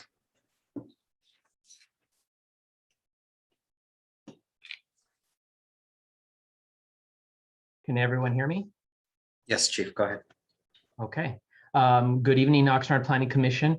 As you all know, I recently spoke on behalf of Safe Port Dispensary before this committee as they operate a legal dispensary in the city of Port Hueneme. Today, I'm here to speak about 2 additional dispensaries that operate in the city of Port Hueneme. If it were not for this one common factor, I would not be testifying before this commission today. I want to make clear that my previous comments and today's comments are driven by the fact that I have firsthand information on the applicants before you and their ability to effectively and safely operate a highly regulated cannabis business in the city of Port Hueneme. I only have a vested interest in this matter as a resident of the city of Oxnard and as a chief of police from the neighboring community. I am not affiliated with any of these dispensaries other than overseeing and regulating their operation in the city of Port Hueneme, of which this commission is evaluating their ability to do so in the city of Oxnard. I would not be speaking in front of the commission this evening if not for my unconditional confidence that Tree Factory will operate within the city of Oxnard with the same tenacity, cannabis business sense, and their commitment to the community like they have in the city of Port Hueneme. They recently took over a struggling dispensary in Port Hueneme who believed all they had to do was open their front door. The owners of this dispensary were not from the community, and it showed, especially with their lack of commitment to both Oxnard and Port Hueneme. Tree Factory took over this location several months ago and have made it a profitable location, but more importantly, they have been significant contributors to the community, not only with their money, but with volunteer hours they have given of their time, as you've heard at beach cleanups, working with the homeless, our beach festival, Habitat for Humanity, and the Líderes Campesinos organization. So in regards to a statement made earlier to their Port Hueneme location, Tree Factory has had 0 issues at their location, which is located within a very busy shopping center. In fact, they have a McDonald's located right next to them and a Domino's Pizza and so forth. And one of the busiest restaurants known as Roxbury's. Very few issues. This also includes nuisance and quality of life issues such as graffiti or transients. We have also attempted to conduct undercover minor decoy operations at their locations, and they passed with flying colors. And one last comment about these crime myths. Crime is down in Port Hueneme since the opening of its first dispensary. And 30 seconds left. And I expect the same to happen in Oxnard. And lastly, and what has clearly proven to be the most positive asset of this group is that they are all from the city of Oxnard and our respective communities. These owners know our community. They are committing to making Oxnard and Port Hueneme a better place to live. And I know this because they've not just been talking about it, they've actually been doing it. So with that, I believe Tree Factory is prepared to make a difference in the city of Oxnard. Thank you, Chief, for your comments. We'll go to our next person, Beverly Gutierrez.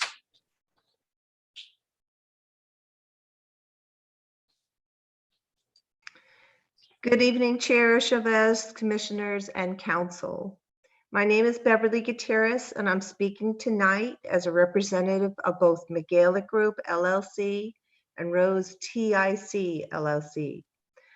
The principals have grown up in Oxnard and are 100% locally owned. They are committed to the community and its long-term welfare, having owned and invested in their properties very significantly over decades. Migaela Group owns Rose Crossing Shopping Center, the McGrath Industrial Park, including all industrial property between Lockwood, Williams, Holzer Walk, and Rose Avenue, as well as 1975 Lockwood and 2000 to 2001 Lockwood.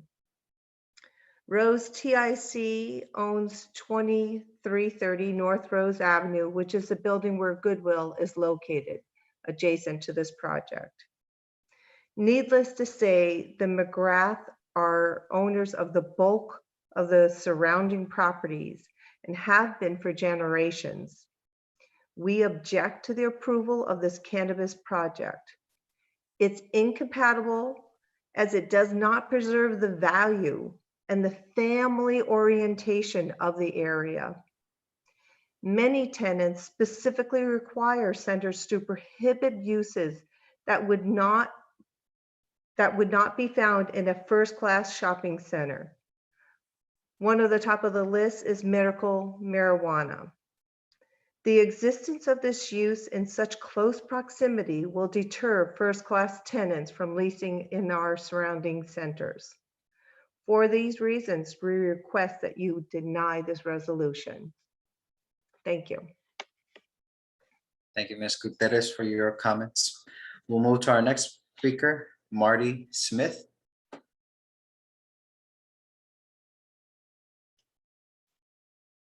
Good evening, commissioners. I had like a presentation I thought I would say, but I've been listening to this, and I'm going to speak to Herb and Vanessa and David first. I've known Herb for like 9 years. He became a friend. He reached out to me with his dream. He introduced me to Vanessa and David, and I was wowed by their passion. I, not in those pictures, but was at many of those beach cleanups with my 3 boys, doing our part. And the thing you notice, you see Herb in those pictures, and he's smiling because he's having a good time helping the community. Commissioner Nash, earlier you said words mean something, and so do actions. They go through with what they say. Their passion speaks through their actions. And I would think that any shopping center would want an owner tenant with people like that doing business there. I mean, they're, as an owner of the building and not yet able to be a producing tenant, they're already taking care of the shopping center. They're picking up after other people. They're making improvements without a dollar of it even going into their pocket yet, facing 2 years of of well, COVID and everything else we've had to face has caused delays. They're doing this now. It's kind of flabbergasting when it takes nothing but a quick Google search to see that cannabis dispensaries in shopping centers in areas bring tenants in. They bring people in. For someone to say that that's the opposite, maybe they have one tenant, one person that has said, no, I won't be next to a cannabis dispensary, but statistically, throughout every state and every city that has gone about legalizing this, you see an improvement. You see an improvement all the way down to home values. I mean, again, another quick Zillow search. Average home value increased $17,000 in 3 years if they're closer to a cannabis dispensary than when they're not. And this is just stuff I was Googling during listening to this presentation. So I'm no extra expert or super expert on it. Just, yeah, somebody listening to them that know them. I can say that I do own a lot of properties, residential, commercial. 30 seconds left. Family-owned shopping center, and somebody that is wanting to be a tenant that is there taking care of the shopping center before they're even in there producing income would be a great neighbor. Simple as that. Thank you very much. Mr. Smith, for your comments. We'll move to our next person, Stanley Rothbart.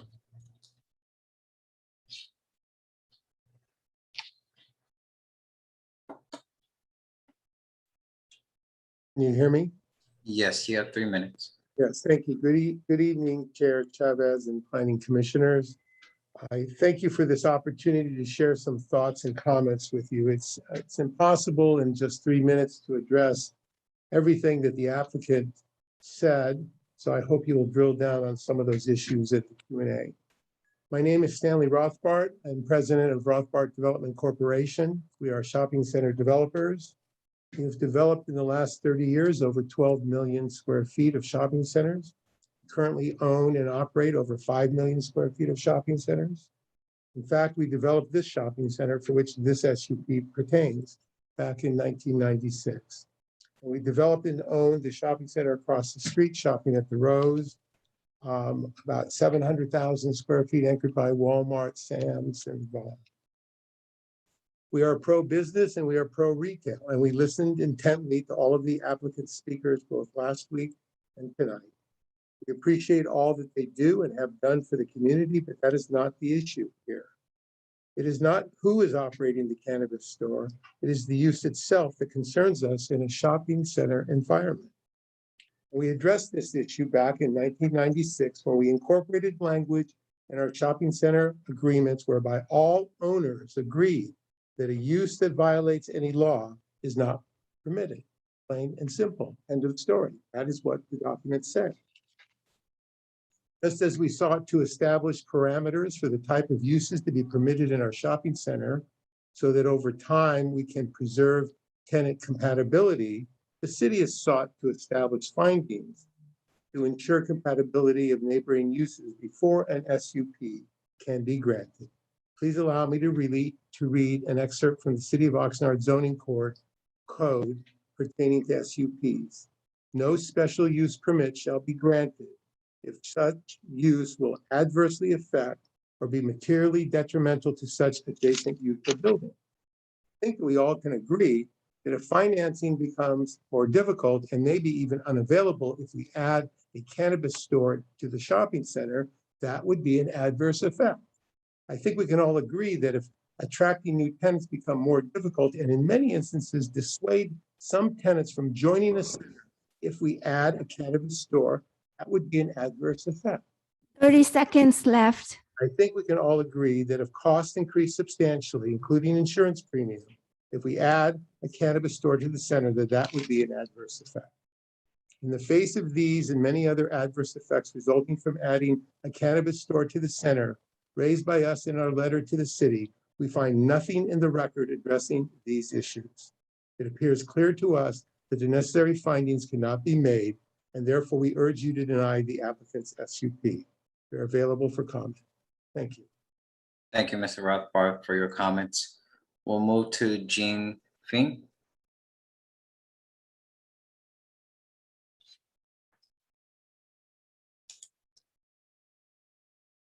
Hello, can you hear me? Yes, you have 3 minutes. Thank you very much. Thank you to the commission. And my name is Gene Fine. I'm a 57-year-old Oxnard resident. I am so impressed with the FGH group, both as people and as operating officers of this company. Clearly, they're going to have one of the best dispensaries in the state. They're tremendous operators, but more important than that, they're great role models. They all came from the city and are active in the city, helping people, helping organizations, which is well documented, not just for this project, but it's something that they're committed to long term. I do take great umbrage with the management company's stance on this. It's an extremely bad look. And to say that the dispensary violates the law is just patently untrue. Cannabis dispensaries are legal in the state of California. And Tree Factory, I'm sure, as they have in prior locations, will follow all regulations. The shopping center in question has seen steady degradation over the years. It in some ways was an eyesore, and it will be revitalized by Tree Factory. It's going to be a shining light for the city, where they get to show not only what the premier cannabis dispensary can look like, but also being run by sons and daughters of its own city. I couldn't think of a better scenario for the city, a better place for this dispensary, or better operators. Thank you very much. Thank you, Mr. Fine, for your comments, and I apologize for mispronouncing your last name. We'll go to our next speaker, Jaime Moreno.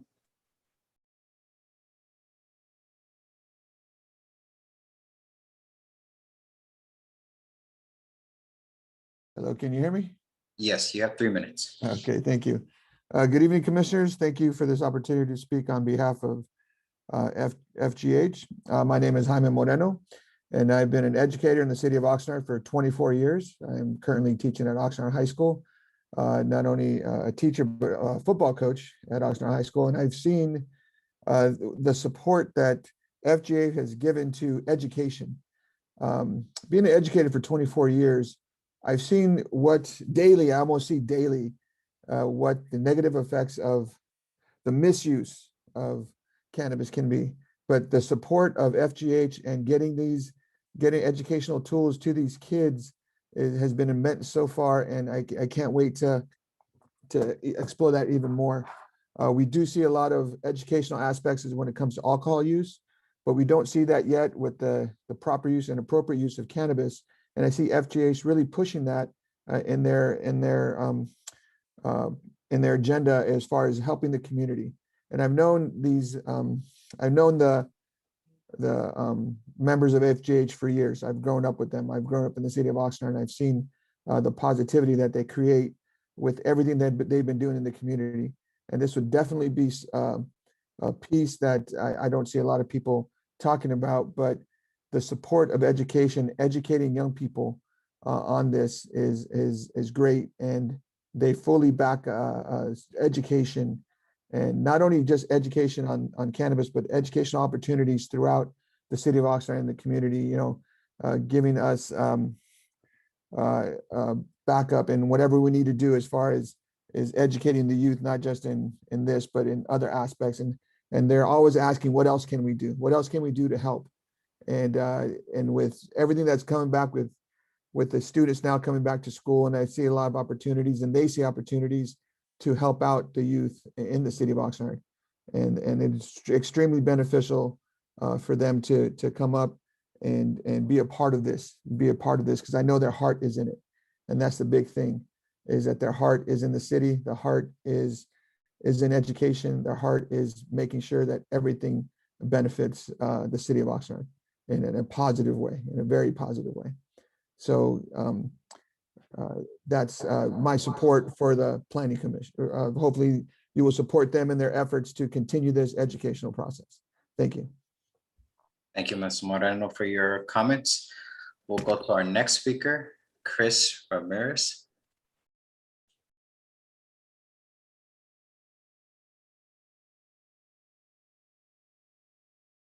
Hi, can you hear me?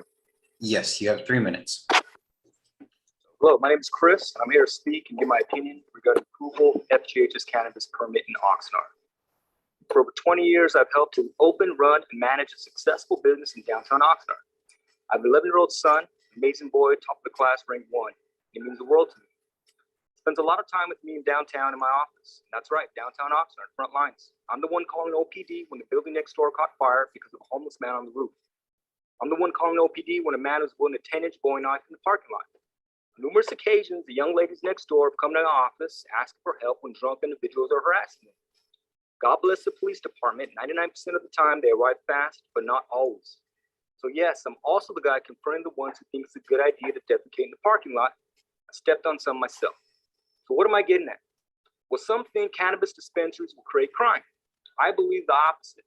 I would absolutely welcome a dispensary next door to my office. I personally feel much safer knowing there'd be armed security and surveillance when I'm walking my boy to the car closing at night. I think it's delusional when people think cannabis dispensaries will make it unsafe. Or I don't know, maybe the decision makers think it'll hurt someone's feelings. It's sad that our country is more concerned about feelings than facts. Let me tell you a fact. It's a fact that more people are dying from eating greasy damn fried chicken tenders than using cannabis.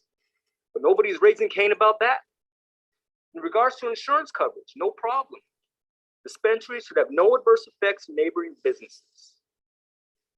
In fact, insurance companies are aggressively seeking these particular type of risks. Okay, general liability, excess liability, crop, etc. No problem. Okay. So maybe you're scared of kids using cannabis. Okay, as far as I know, it's illegal for minors, just like alcohol. And how many liquor stores are in town? Grocery stores, restaurants, salsa festival, or strawberry festival. They say thousands in alcoholic beverages, right? Okay, and right now our money, it's leaving. Okay, there's lines in Portland, lines in San Fernando.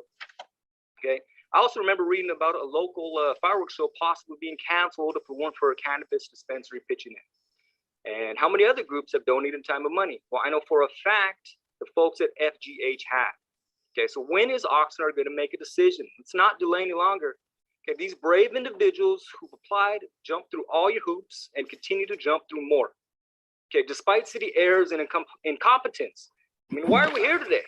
Is it really that hard to post a proper 30 agenda? seconds left. It wasn't the local bingo agenda. It's people's livelihood. Okay, people's hard work, people's dreams, and in my opinion, they're being disregarded and strung along. Okay, amateur hour's over. Let's stop wasting our time and money. You're surrounded by leaders. You should follow a few. Have some courage and let Oxnard reap the tax benefits. Don't be naive because cannabis is here whether you approve or not. Thank you for your time. Thank you, Mr. Ramirez, for your comments. Madam Secretary, just to confirm, I know there were 3 people that did sign up, but I do not see them on the call. Can you just confirm that they're not on that call? Yes, I confirmed that they're not on the call, but I have Bobby Martinez who signed up afterward and he's in the call waiting. Okay, so we'll go to Mr. Martinez.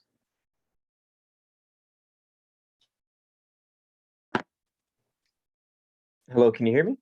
Yes, you have 3 minutes. Okay, thank you. Good evening, Chair Chavez and commissioners. I hope you guys are having a good day. I'll make this short and sweet. My name is Bobby Martinez, and I am one of the council members from the city of Port Hueneme, and I'm speaking on the behalf of all the good things that Tree Factory FGH have done in our community, especially turning around a business that wasn't doing so well, Leaf and Lion, into a profitable business that brings us a steady flow of taxes. They've been really great in our city and I support them. Honestly, how can I not? They sponsor our local nonprofit organizations, our youth sports, and being a teacher, that means a lot to me. They also do volunteer work in our city, specifically by doing beach cleanups, little league cleanups, street cleanups, food drives, back to school haircuts, and toy drives, just to name a few. I know you've heard of some of the other ways that they've been giving back. Additionally, I'm proud to say that the actual owners are out there personally making a difference. That's where I met a few of them when I was out there participating in one of the weekly Saturday beach cleanups with Mayor Gama. I respect this team. They're good people, not just because they're locals, but also because they're all about the community. I honestly believe that you're going to benefit just like how we have benefited, because they're locals that care. They're people from our city that came together and created a company and directly benefit the community in a positive way. They brought jobs, opportunities, nonprofit donations, and volunteer work. And that's really what we want to see. We want to see our community giving back and growing to make a difference. It's a beautiful thing to watch, and you're definitely going to benefit to see FGH in Oxnard. Thank you. Thank you, Councilman Martinez, for your comments. Commissioner Nash, did you have a quick question? Yes, I did. Chair Chavez, if Councilman Martinez is still online, I would like to ask him a question about his comments. Okay. I'm right in line with you, but let's finish our public hearing and then maybe we can take action as a full commission to bring him and maybe another person on to ask some questions in regards to this item. We have now gone into the phase, exhausted all of our speakers that have signed up. And once again, in accordance with AB 361, we will pause for 3 minutes to allow any additional members of the public to be able to participate in this item. That once again, this is item F1, FGH Retail Services LLC. That would be located in North Oxnard off of Rose Avenue. Members of the public wishing to participate in tonight's meeting can email planning@oxnard.org or by visiting the city's website at oxnard.org/city-meetings to fill out the speaker form. Staff is monitoring the emails and will send you the Zoom information so that you can be able to provide your public comments. Again, this is a 3-minute timed.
And Chair Chavez, just let you know, we haven't had anyone sign up quite yet, but we're down to the 30-second warning here. Thank you, Mr. Scola.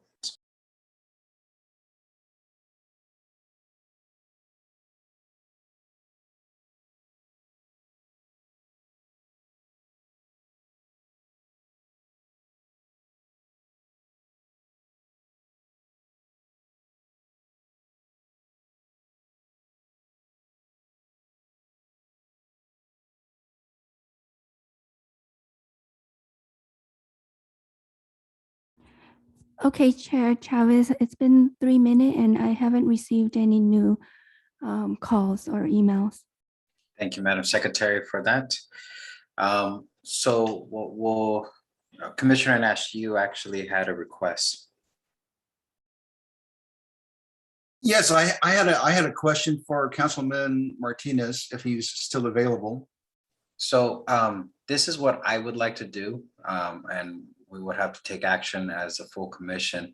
But I was actually thinking about bringing Mr. Samimi on the call. We can also have Councilman Martinez and Chief Salinas join us, just so that we can ask some quick questions and solely keep it to questions pertaining to this particular item. So I would actually make that a motion to bring those 3 individuals on, and we'll limit the time to no more than 15 minutes to be able to ask all 3 of them questions. So that would be my motion, to bring those 3 on the call. Is there a second? Commissioner Connolly? Second. Thank you. It's been moved in second. Is there any discussion on that motion? Commissioner Meyer? You're muted, sir. There has to be one. That's my first offense. Thank you, Chair. I guess one of my questions to see if it's beneficial to our deliberations or not is with regard to the questions raised by Mr. Samimi. Does staff, does council specifically find that there is ground we have not yet tread on that we need to tread on to make a land use decision in relation to the concerns raised by Mr. Samimi? Yes, I'm happy to answer that. During the 3-minute countdown, Mr. Kolitz and I spoke briefly. There are 3 issues that we would like to respond to on the record.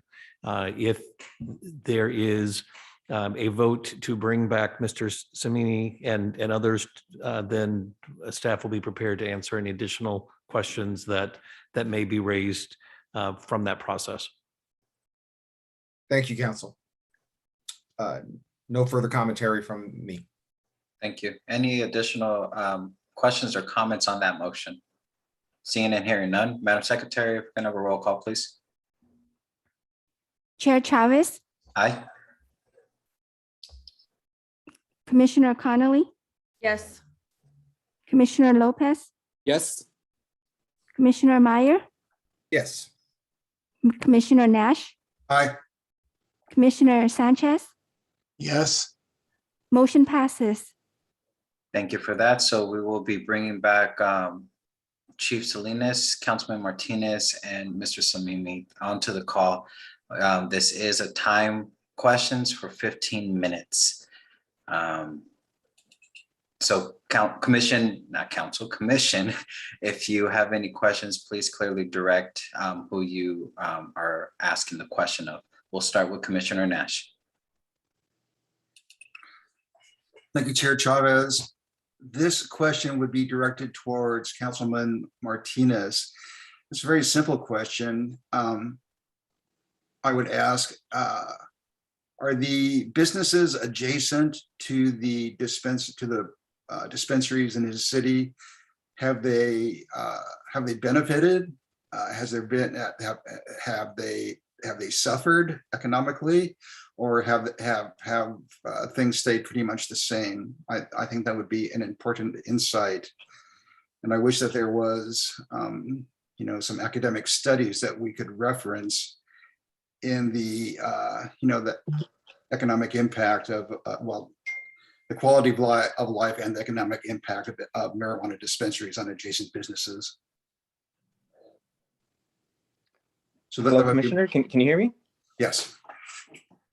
Yes. So I have actually talked to some of the businesses around Tree Factory, specifically Carnitas El Brother. And even though I haven't taken a look at the stats, I know they're really happy to have them there.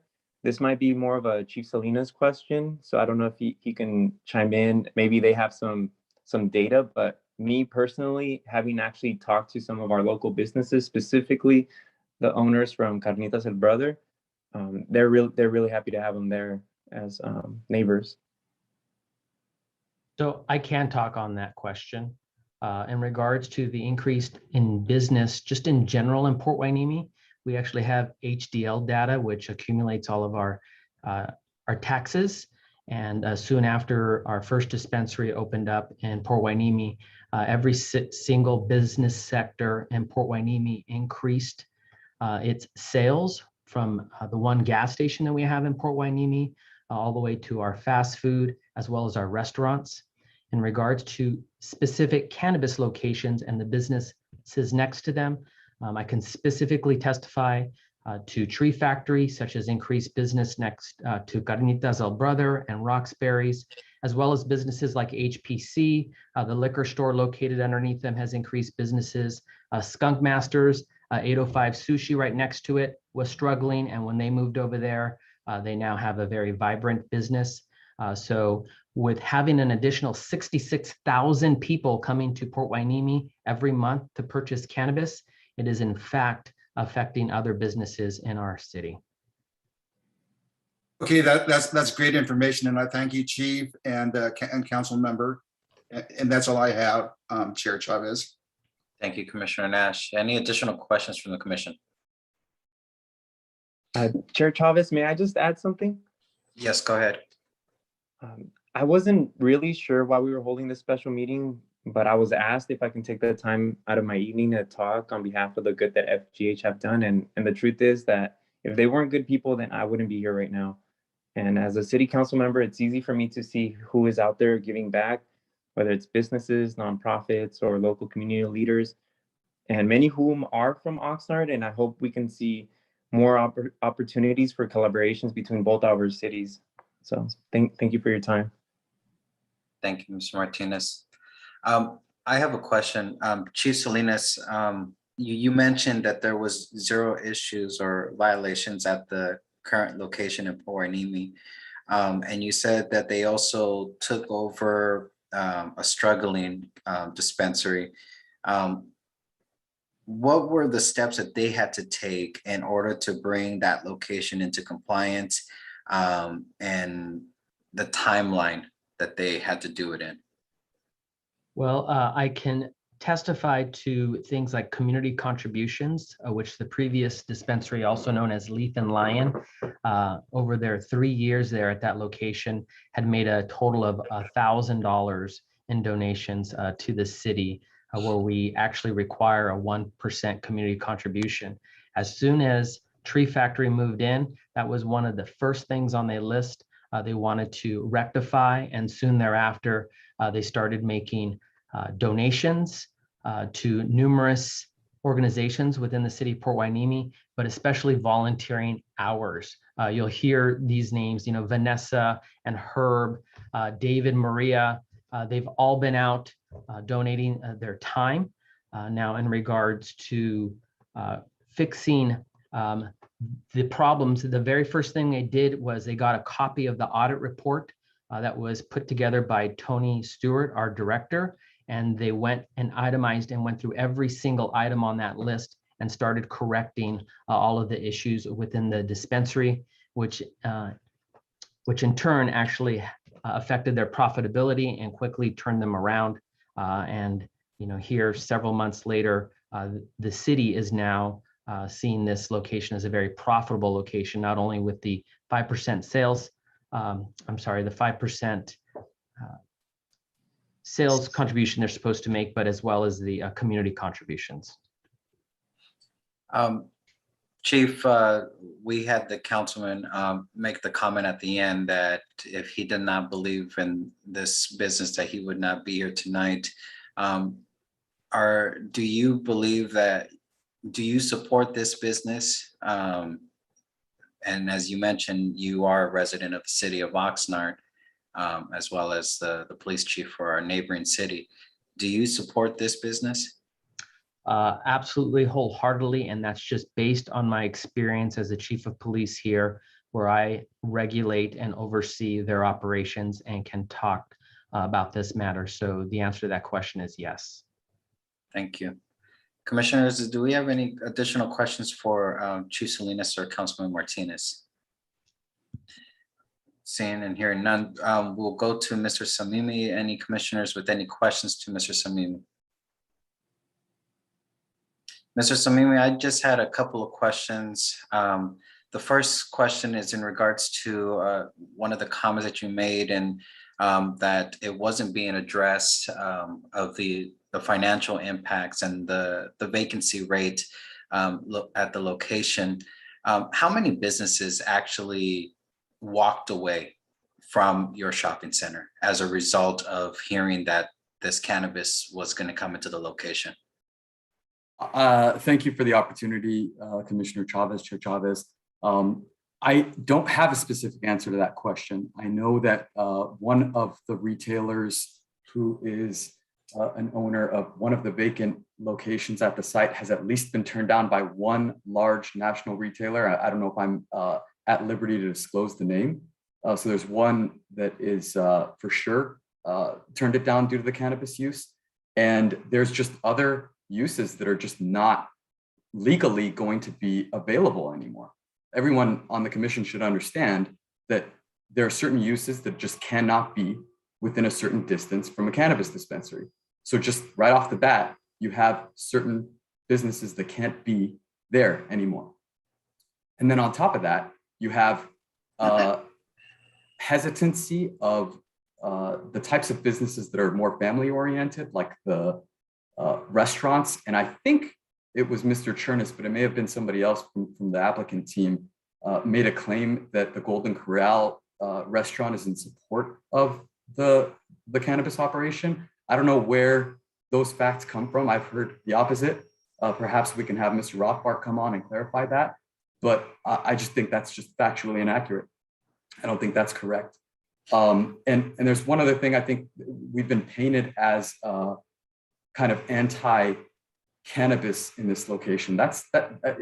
Just generally speaking, the property owners don't have a problem with cannabis in the city. If anything, we're trying to let the planning commission and the city in general know that this is not going to be a viable location for this business.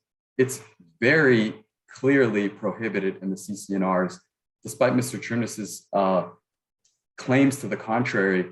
These adult uses are expressly prohibited in the CCNRs.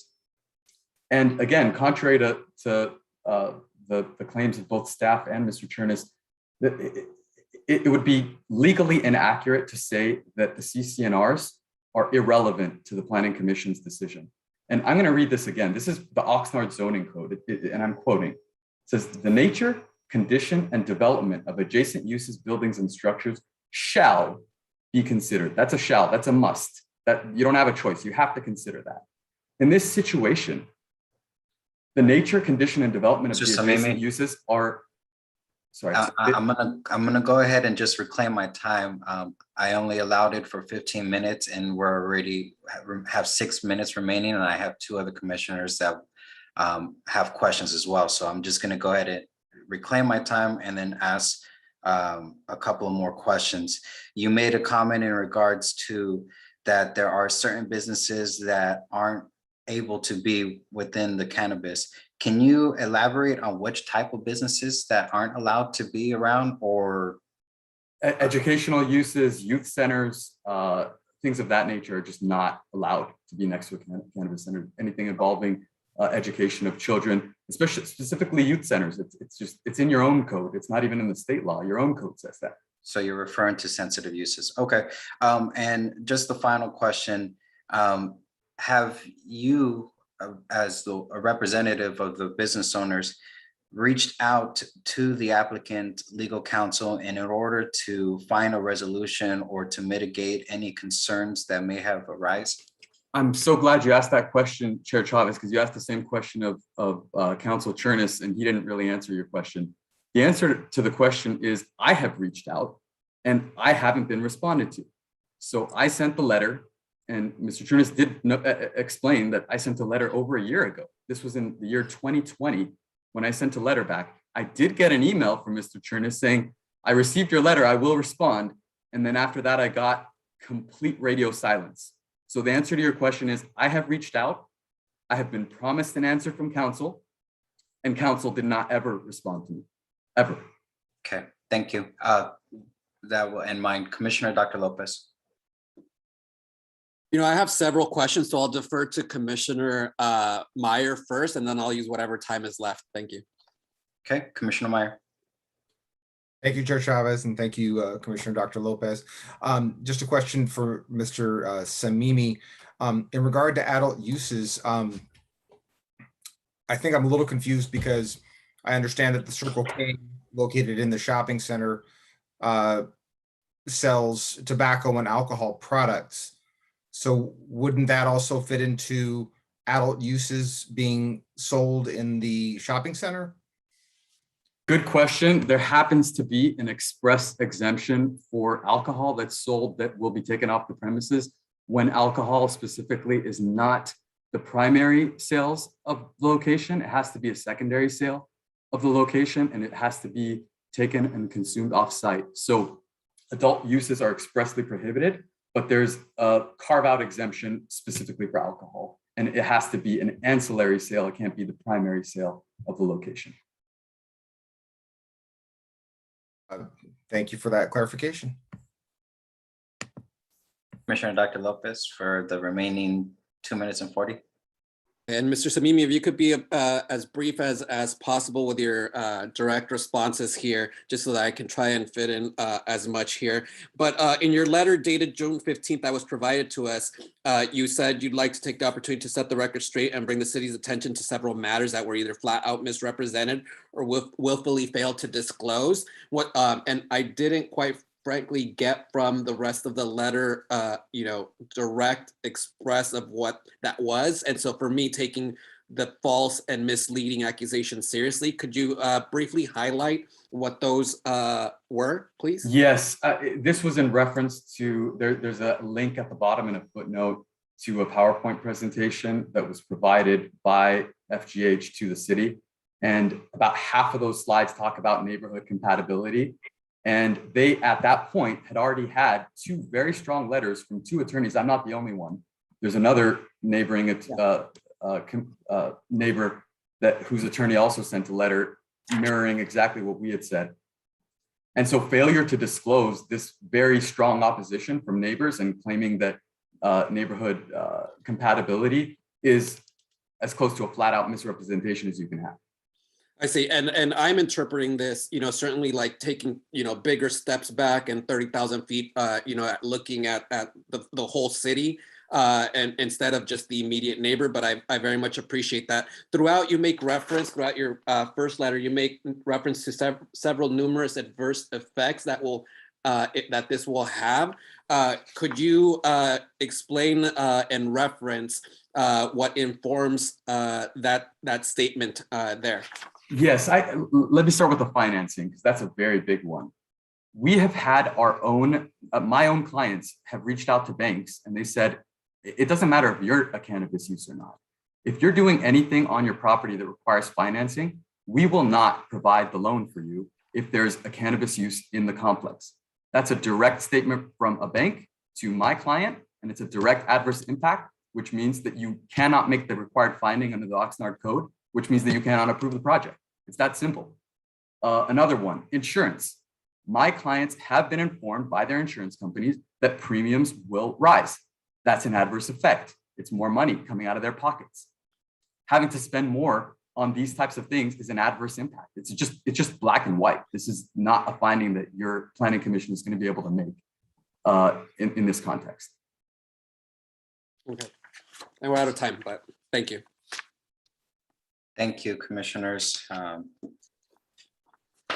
appreciate the rapid questions that were put out, and thank you for the three to join us and answer those questions. What I would actually like to do is take a 10-minute recess before moving into staff and applicants' response to public comments and any additional comments that were presented. So we'll take a 10-minute recess and reconvene at 9. Thank you.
We are now reconvening the Planning Commission special meeting for Wednesday, October 13th. We are currently on item F1, FGH Retail Services. At this time, we will go to our city staff. Well, first, we listened to the presentation, we listened to public comments. We are now transitioning into hearing final comments from our staff, and we'll have final comments from the applicant team before our commissioners move into deliberation. City staff. Chair Chavez, thank you for that. We're going to start off with Jose, followed by me, and then final comments by Ken Roselle. So Jose, anytime you're ready. Sure. Thank you, Scott. Hello, Planning Commissioner Chair and chairs. So I wanted to go ahead and make reference and clarify one of the items that Mr. Samimi mentioned. And that was in regards to the CEQA exemption relating to a 1.2% increased floor area that you'll see on the staff report, page 5 of 8. And so basically what that's about is based on the ordinance for cannabis retail, when a cannabis retailer applies formally to the city, they're bound by a certain percentage or a certain gross floor area of usable floor space for cannabis retail in specific. And so in that, when the applicant team came in here back in January, as you can go ahead and follow along if you wish, in background information cannabis regulations page 2. Oh, actually, excuse me, we further clarified this. In the commercial cannabis retail selection process, page 4 of 8. The retailer came in here requesting a cannabis floor area of 23,000 square feet. Since they went through the process, were awarded a conditional license to go ahead and commence their special use permit process, it was discovered that during the surveying of their property, there was an additional 275 square feet that they did not account for during the preliminary site plans. And so it was staff's recommendation to go ahead and apply a standard policy that the planning manager and community development director can go ahead and apply for a 10% maximum diversion of the required requirement. And so that was a 1.2%. So it's well within the 10%. I know that there was confusion as far as whether there would be an addition that will be built out on site. And as can be seen on page 3 of the staff report and the development history, the site was developed and approved for the full building footprint of 23,275 square feet. So therefore, the CEQA exemption still is valid that we're going to go ahead and apply, which is existing facilities, 15301 section. So that's basically what I had to follow up. And now I'll go ahead, if the commission doesn't have follow-ups on that, I'll go ahead and open the floor over for Scott to go ahead and clarify other items that were brought forward. And Jose, thank you for taking us through that. And commissioners, how I would summarize what Jose just shared with all of us very succinctly is the size of the building has not changed. The evaluation as it went from a initial application to more fully designed details, I just discovered that the building was slightly larger than originally drawn. So with that, moving on to another item that I wanted to talk about very briefly, there was a lot of discussion about compatibility. And in the planning world, there's basically 2 different things that we think about when we think about compatibility. One is the physical environment. The other one would be the uses. In terms of the physical environment, the gross proportions of the buildings, they're not changing. The buildings, the footprint, the size of them, they're all staying the same. This is an applicant team that's coming in to clean it up, if you will, both the physical building as well as the parking lot and the landscaping and whatnot. As we take a look at the shopping center as a whole, while they are big box retailers, there's a pretty unique personality that's out there for the different stores. Best Buy has a look that is unlike any other business in the community. It's a corporate look, but it's still a different look. This is another business that's looking to have their own unique identity. But as you look at the size, bulk, and scale of the buildings, it would fit in with it. So from a compatibility perspective, in terms of a physical built environment, we see that this is definitely something that is compatible and is consistent with the city's design guidelines to allow it to occur. In terms of use, we would say very broadly that the shopping center allows a variety of uses as allowed in our Oxnard City Code. Most of the uses that would be going into these shopping centers were ones that would be allowed by right. Retailers in general are allowed by right. There are select uses within the Oxnard City Code that can go in if the Planning Commission determines that a special use permit can be granted due to various operational characteristics. The City Council was pretty explicit with the cannabis regulations that they put forward to say when and where cannabis facilities would and would not be allowed. And this project is in a location that is not prohibited. So from a staff's perspective, very broadly, it's retail and retail, and that's compatible with each other. It just so happens that there's additional operational characteristics that we're looking at in terms of the particular product that's being sold really from a safety perspective. So with that, I'll turn it over to Ken at this point in time for his thoughts as well. I'm going to briefly address two issues. The first is the issues regarding delivery. About 3 years ago, the city adopted regulations that were going to regulate the delivery of cannabis. In fact, several out-of-city operators started the application process to make such cannabis deliveries to residents within the city. During that process, the state adopted new regulations and laws which preempted the city from regulating cannabis deliveries. So at such time as a license is issued for this site or for any site within the city for cannabis, retail cannabis use, deliveries are allowed, and the city does not have the ability to enforce or impose specific regulations regarding such deliveries. I also wanted to address the broad issues which Mr. Samini raised, claiming that this project would have adverse impacts on financing, insurance, and on attracting new tenants to the various vacant properties within this site. That is pure speculation. There are no specific facts upon any potential tenants which have not signed up for the site. There's no specific information regarding increase in insurance cost or loss of financing. And I do want to note for the record that prior to March 1st, 2021, when the city manager did the preliminary award of 16 cannabis licenses, including to FGH, FGH did not have the right to open or to even apply to open a retail cannabis dispensary at this location. So as a matter of definition, it would have been impossible for there to be an adverse impact on the financing, on insurance, or on other tenants, the site. But I think it's important to reiterate that the claims about Mr. Samini are speculative at this point. There are no facts. And so that is something which the commission clearly has the right to not take into account as part of their deliberations.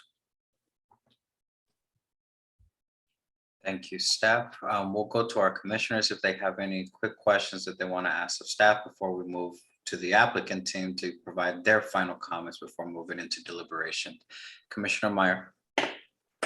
Thank you, Chair Chavez. Question for council.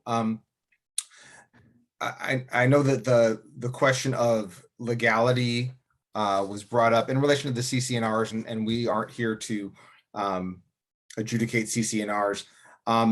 But can you just speak for clarity to how the state of legality is surrounding cannabis sale?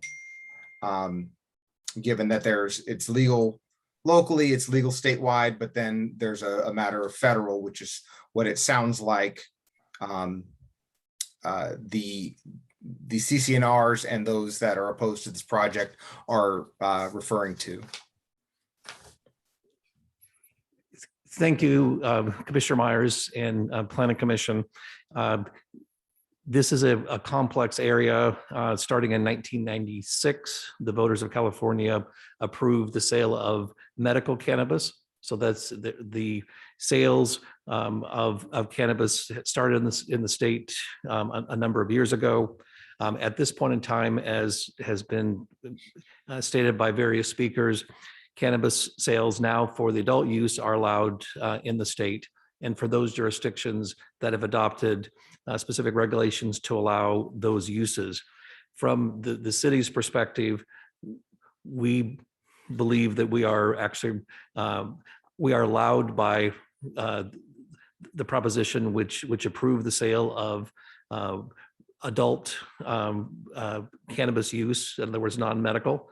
And at the same time, based on the city council's decisions to move forward, it is fully within the right of the city to allow such sales to occur, especially given the election that occurred in 2020 on the federal level.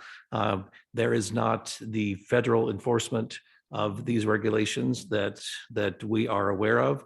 And these illegal uses, as long as they go through the proper process, are ones which are allowed. So those will not affect the Planning Commission's ability to approve this particular use if that is the desire to do so. Thank you very much. Thank you, Commissioner Meyer. Commissioner Dr. Lopez.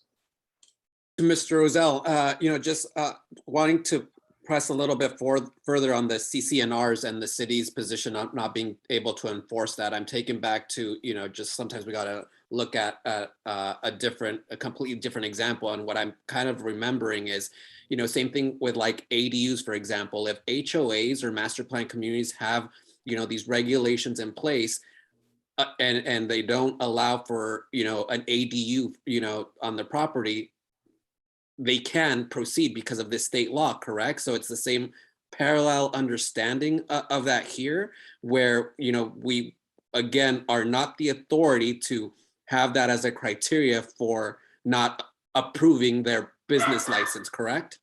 Well, it is similar, but not exactly the same. In the case of ADUs, accessory dwelling units, the state has preempted the ability of HOAs and candidly the cities to enforce restrictions or prohibitions on such use as long as they meet specific requirements. So that is an outright ban on HOAs enforcing it or cities enforcing it, except under a very specific set of circumstances. Here, we are not saying that our regulations preempt the CCNRs. We're saying, though, that we look to our general plan, our zoning, our specific plans to determine the regulations which apply. And also, of course, the Oxnard City Code as it relates to cannabis regulations. So Mr. Samimi has already made very clear that he and his clients are going to be suing to stop this project. That's within their rights. But the city is not going to look to those CCNRs to determine what our rules are. Our rules are the rules that the city council adopted after careful consideration, public hearings, many hours of testimony. And those are the regulations that are before the Planning Commission tonight for your determination if you want and can make the appropriate findings to approve an SUP at this location. Right. Okay. Thank you so much. Appreciate that. Thank you, Commissioner Dr. Lopez. We'll now move to the applicant team for their final comments before the commission moves into deliberation. Ms. Hernandez. Yes, thank you. I'd like to actually have Mr. Michael Chernus give the last final comments, please. Thanks, Vanessa. Chairman Chavez, I'm going to try to address relatively briefly a number of the issues that came up during the questioning with Mr. Samini. First and foremost, and not in any particular order, you would ask the question of me and you would ask the question of Mr. Samini, whether there were any efforts between the two of us to mitigate the concerns. And Mr. Samini said, absolutely. He wrote me a letter a year ago. I never responded to it. That was not a letter designed to mitigate anything. That was a letter threatening to sue. Last February, we did a 2-hour presentation with all of Mr. Samini's clients. We did an elaborate PowerPoint. We provided data addressing pretty much all of the issues that have come up tonight.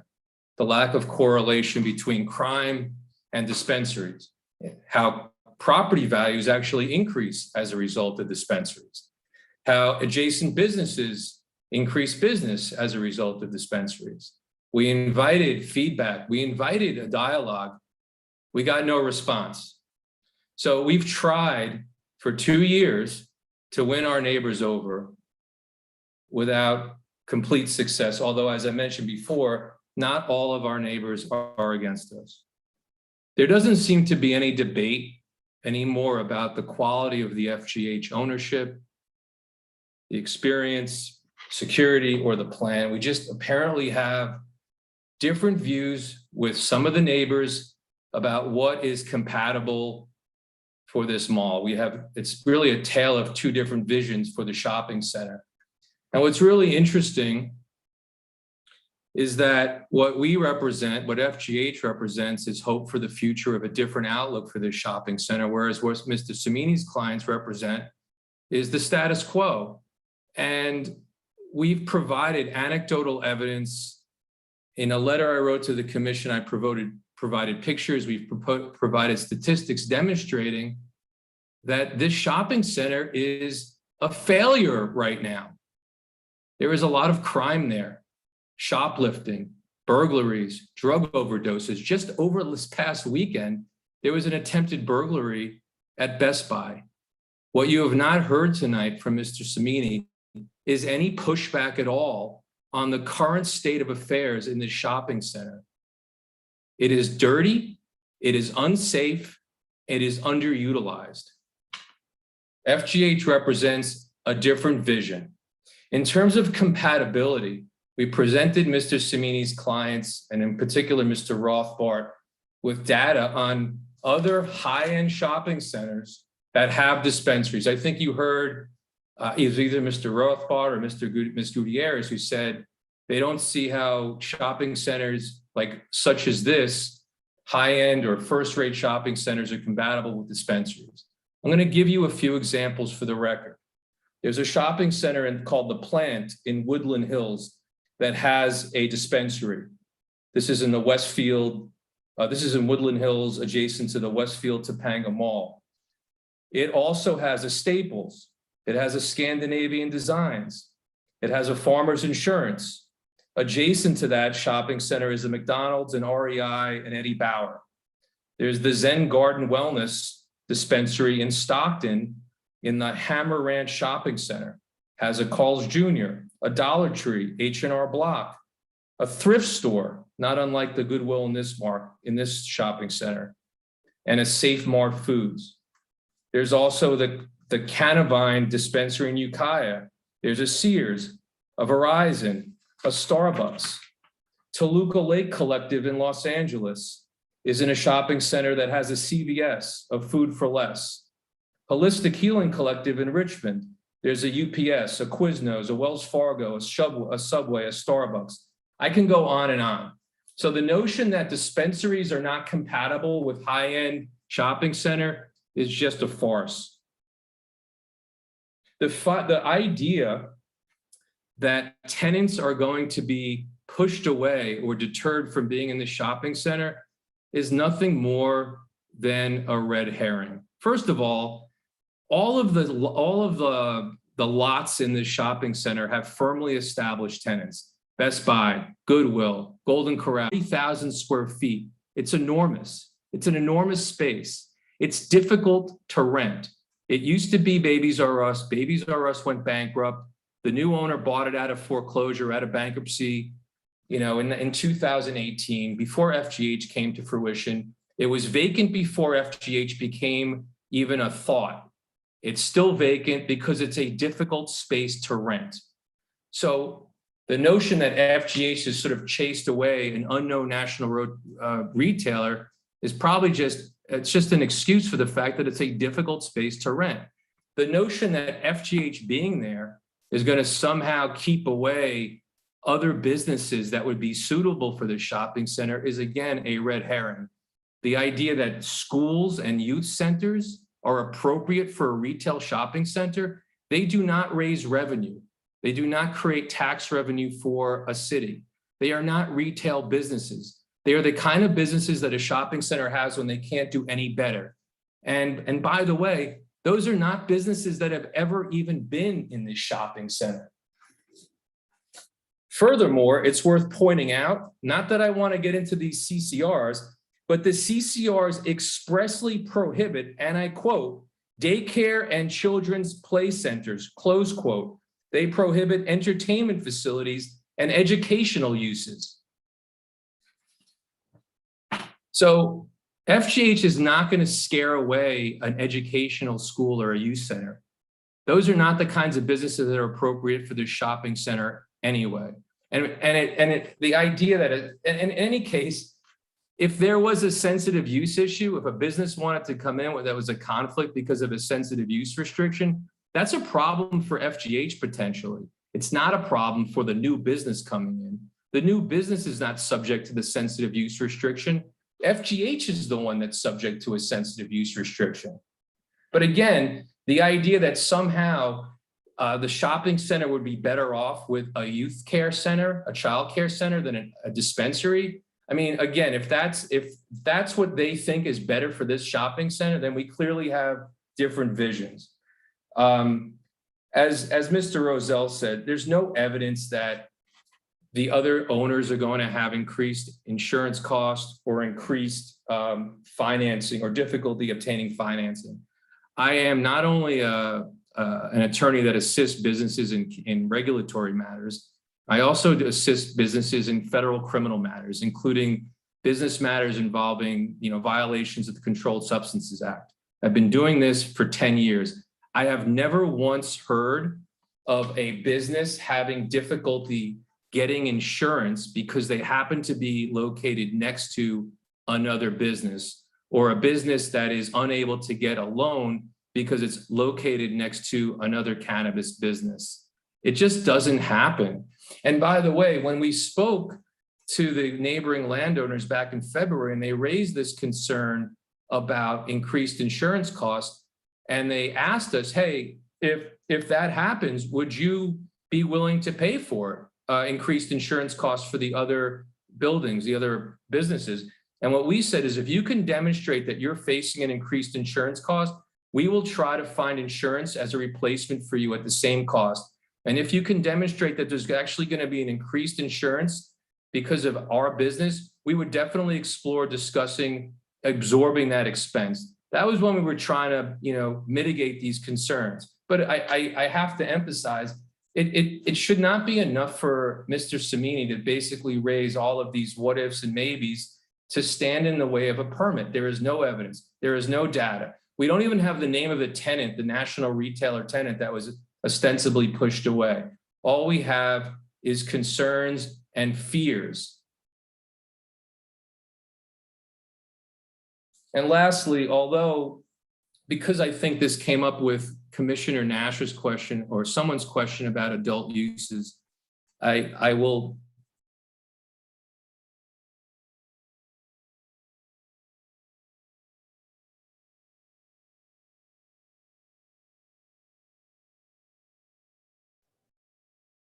Did he freeze or did I freeze?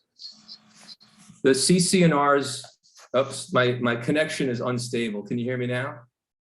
Yes. Okay. The CC&Rs, and again, I do this just to be transparent because I don't want you to think I'm hiding the ball. Although I emphasize the CC&Rs do not say what they say they say. This is what they say. These are the adult uses that are prohibited under the CC&Rs. Adult bookstores, adult theaters, massage parlors, and for some reason I don't quite understand, acupuncture studios. Those are the adult uses that are prohibited. That's it. So I don't know if I covered all of the issues that came up. If you have any questions, I urge you to ask them of me. I have nothing to hide.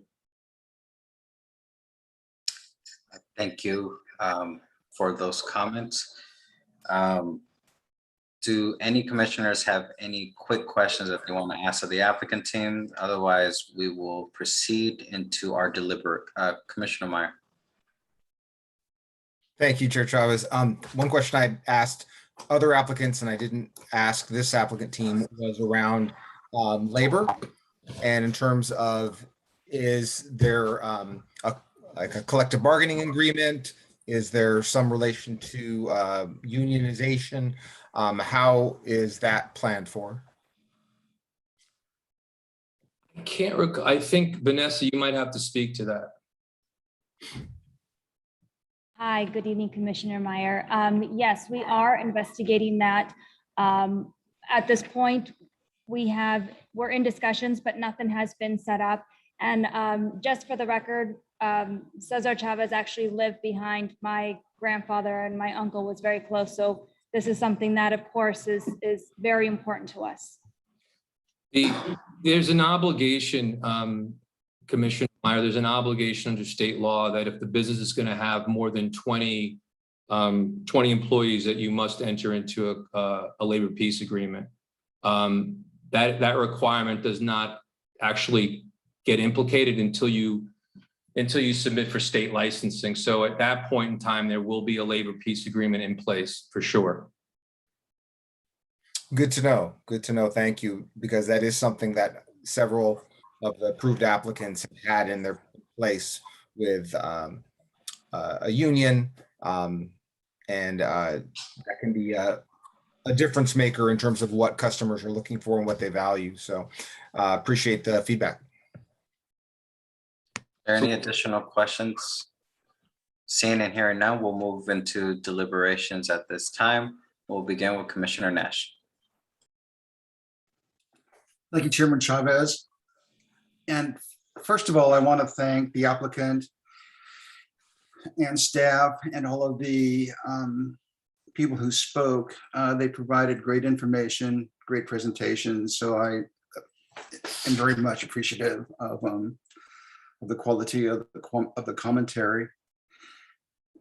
I think that when we permit a land use, we're looking at a couple of things.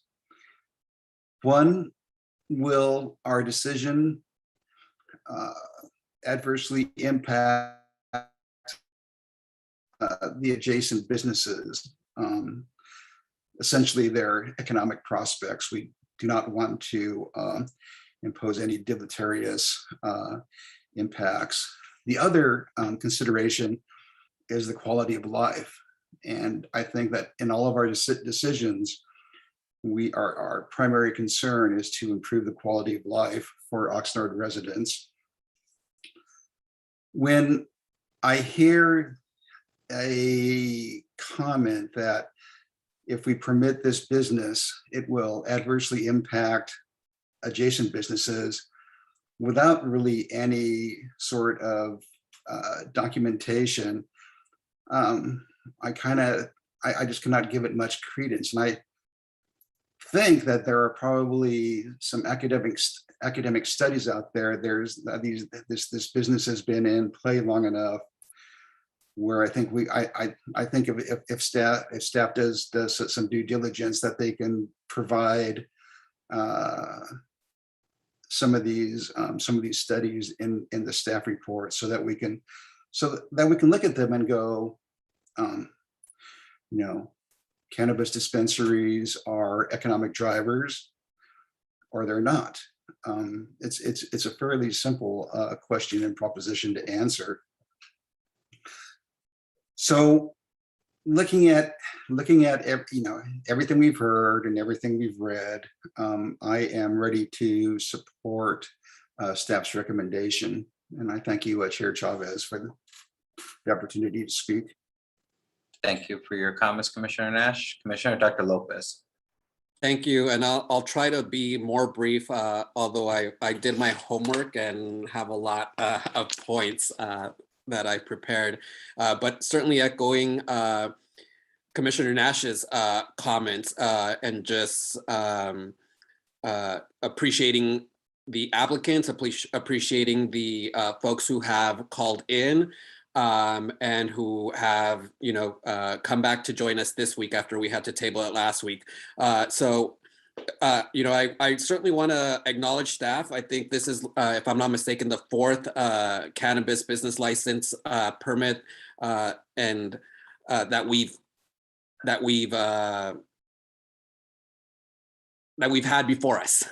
And so certainly want to acknowledge our associate planner, Jose Coyo, who, has just done, in my impression or my perspective, just a remarkable job with all of these, being, one of the city's in-house experts on the process here, and comment that the city, the planning department, the staff, and all of us have gone through a fair and comprehensive process, very meticulous. We haven't rushed this. The city council didn't rush this, in even creating this policy that has brought these applicants before us. And it's been meticulous. The every department that this goes through for conditions, the city is more than doing its due diligence with these applicants. There was many aspects of the presentation that I appreciated, especially seeing the site and external and design improvements that were shown in the presentation, the floor plan, the security plan. I did take very serious the neighbors' legal counsel's statements, as I mentioned earlier, for the false and misleading information. And seriously, I think as one commissioner, I think, it sometimes boils down to interpretation and even definition of certain words. And as we know, any good lawyer would be able to argue 10 sides of any issue. That's what makes them, good.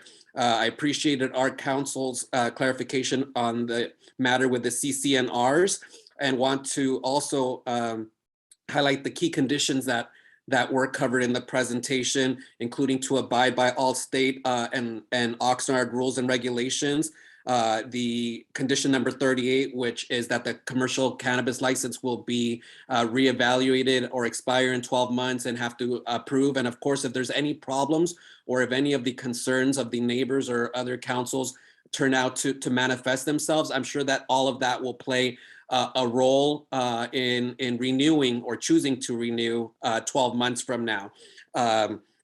As I mentioned, pages and pages of conditions from PD, fire, the community benefits and community relations, being the good corporate citizen, and many others. And so all we have really is to make our decision on is staff report, is the presentations today, is the Q&A that we've all have taken in today. And so, I want to say to the neighbor or Mr. Samimi, that despite the outcome today, there will be that opportunity to petition or to appeal to council. And as you've made it clear, you have intention to potentially even, challenge in the courtroom. But, like my colleague, I'm at a place of support, given everything that we have heard, reviewed, and examined.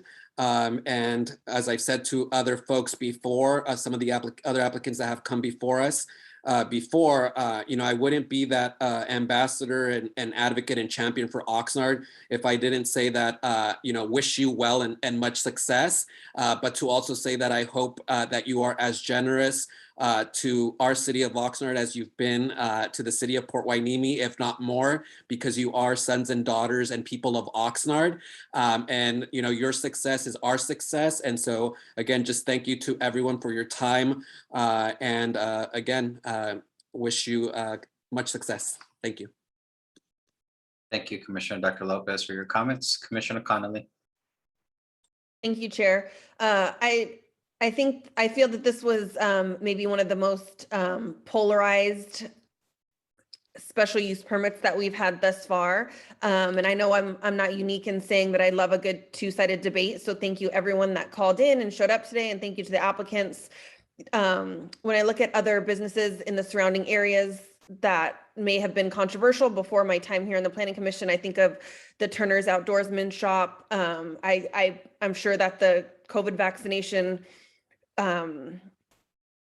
area that took over Babies R Us had a little bit of controversy. So I think when we look at past meetings, when neighbors like the church who supported another cannabis retailer, excuse me, and them being neighborly neighbors, I hope that you guys can come to an agreement and really have everyone succeed. And with that said, I definitely support this business. I like that it's a little bit further away from housing as well. It's definitely in a place where people are going to shop and hopefully shop at the other businesses as well. So thank you, everyone.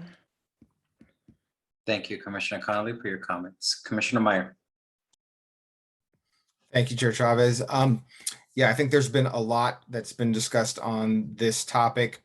And at the risk of making the meeting go longer, it's already been 3 hours, and I appreciate everybody's attention to that. I do feel like there have been other concerns unearthed here that are worthy of discussion, and I definitely want to share my my perspective in what's leading towards the direction that I'm looking to go in terms of this. I find it interesting that we've had 3, maybe 4 applications that we've approved for dispensaries in the city with pretty mild fanfare. Not much going on, not a lot of public comments, nothing polarized like this one. And I do understand the concerns that some of the neighbors have in a general sense, in terms of maybe from an absence of facts or an absence of understanding or data in relation to what other businesses have experienced who have cannabis neighbors. So I can understand that concerns could be there. It does concern me, though, when concerns lead to a position without adequate research being done to address whether those concerns have a basis in reality or not.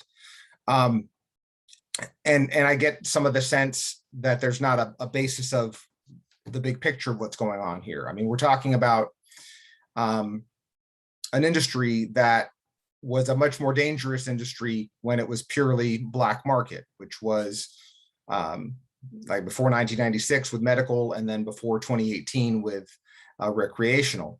And the fact that we're providing opportunities for this to be legally accessed by our residents is a big step forward. I think one of the things that's very interesting about this very ambitious project by FGH is the educational component of educating the community and customers about benefits and risks, because it's not a black and white issue. It's not, oh, cannabis is fantastic or cannabis is terrible. It's an item for use that can be beneficial. It can be harmful. It's really something that I think more of us need to be better educated about. And me as a public health professional, that's my focus and that's my concern. So I think that's very laudable that you're going that route of thinking bigger, even in as much as we've had impressive proposals and impressive plans by other applicants, and we have. That's an additional dimension that I find really fascinating, and I'd like to see how that's going to roll out. I mean, we're talking about moving away from kind of a prohibition experience, and anybody with a historical background knows how unmitigated disastrous was to have actual prohibition 100 years ago in this country, creating organized crime at levels that were unforeseen and I don't think have since been reached. And when we have legal, highly secured cannabis dispensaries and a very carefully regulated industry, we're making it safer for everyone. That means that people that desire cannabis products, but prior to this couldn't access them legally, don't have to undergo the risks of dealing with a black market, with drug dealers, potentially with cartels, with unsafe products that could be laced or otherwise contaminated. It's the list goes on. And we live with products that can be beneficial or harmful. We live with alcohol, we live with tobacco, we live with unhealthy food products. And those are actually the top 3 causes of preventable death in the United States today. I don't know if everybody is aware of that. But we've culturally learned to live with that, and yet cannabis is highly stigmatized. We can't even talk about it in the same way that somebody might talk about having a Cinco de Mayo party and having a variety of alcoholic beverages there. So it's a different field.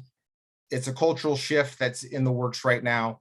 And that undergirds a lot of the concerns that maybe the neighbors might have around having a cannabis neighbor. And on the other hand, I think that it will definitely drive traffic in that direction. I think it would benefit the Best Buy, it would benefit restaurants. When people don't have cannabis dispensaries near them, then they'll make travel. And when they make their travel, they'll do other shopping, dining, and other experiences in association with that. And I'd like to see Oxnard be the beneficiary of those that would travel for businesses that provide cannabis, rather than the place that residents will leave to go to other neighboring locations. So all that's to say that I am very much in support of FGH's application. Thank you. Thank you, Commissioner Meyer. Commissioner Sanchez, did you want to provide any comments during the deliberation? Yes, thank you very much, Chair Chavez. You know, this project is going to be sort of like the other ones that have been approved. They can serve as something very positive, an economic engine, can start in these places that they are going to be at. And I'm also supportive of you know, this one as well. Thank you. Thank you, Commissioner Sanchez. I'll just provide my comments, and my fellow commissioners, they touch on many of them. Commissioner Dr. Lopez touched on the fact of the conditions. There's over 100, and I believe there's 187 different conditions that is on this project. I believe he also touched on the process for these cannabises to even be selected for the very limited number of spaces allowed in Oxnard. Commissioner Nash touched on our role as a commission when dealing with land use and how we are to take in all this information. I think of one application that we had a couple of years ago, that the commission actually went against the recommendation of staff. And it was because of the simple fact that the commission felt that it was an undue burden and it was going to be harmful to the community. Unfortunately, this project does not meet that standard. This project is coming in into a location, and as myself being a lifelong resident, and then we have other commissioners and other people on this call that are lifelong residents, know and visit so many different parts of our city, this area has been run down for a number of years. It didn't just happen because of the pandemic. This has been something that has been ongoing for years. Overgrown vegetation, trash, graffiti, homeless encampments. We would see the police responding to calls because of incidents in the area. And at this location that many times when the Babies R Us was there, I was even fearful for my safety and my daughter's safety during the day to visit the Babies R Us. The fact that this cannabis went through a very strict and very harsh process to even be selected as one of the 16, and that is having on-site security for 12, 13 hours each day that it operates, and that its radius of patrol is about, I believe it's 50 feet away from the actual site, is safety improvements for this area. As a lifelong resident, I want what is best for my community. As a commissioner, it is my responsibility to ensure that the quality of life of our residents is improved. And that means ensuring that there are services and retail options that they can be able to enjoy right here in their own backyard. It is also my responsibility to ensure that our community has every opportunity possible to benefit from the businesses that other cities have to offer. We heard from Chief Salinas and we heard from Councilman Martinez, both said that the benefits of retail and how they have helped businesses around them and have helped the city and have contributed to the city and to local organizations is beneficial.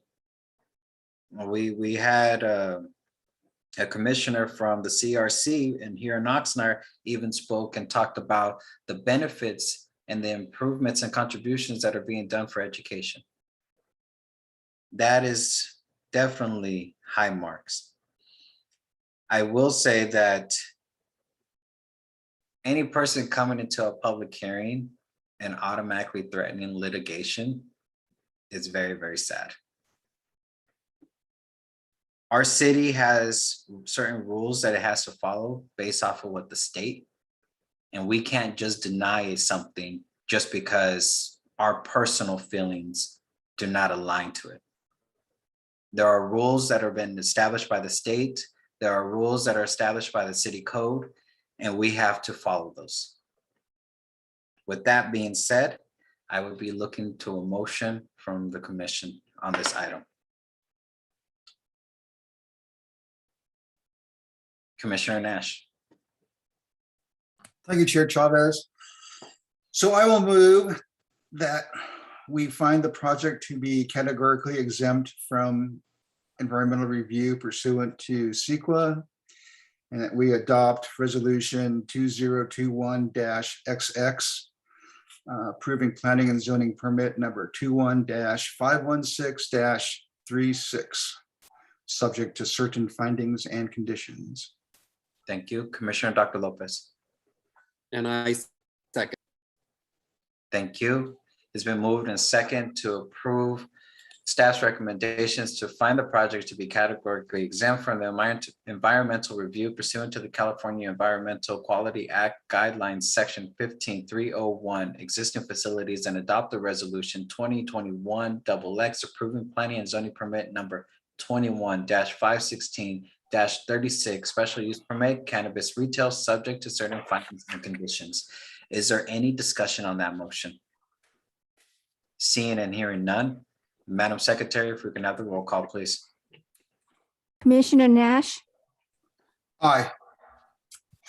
Commissioner Lopez, Aye. Commissioner Connolly, Yes. Commissioner Meyer, Yes. Commissioner Sanchez, Yes. Chair Chavez, Aye. motion passes. Thank you for that and congratulations to the FGH team. Thank you. Thank you. Thank you. We'll now proceed to our next hearing item. And again, I want to thank all of our public viewers for joining us and sticking with us this evening.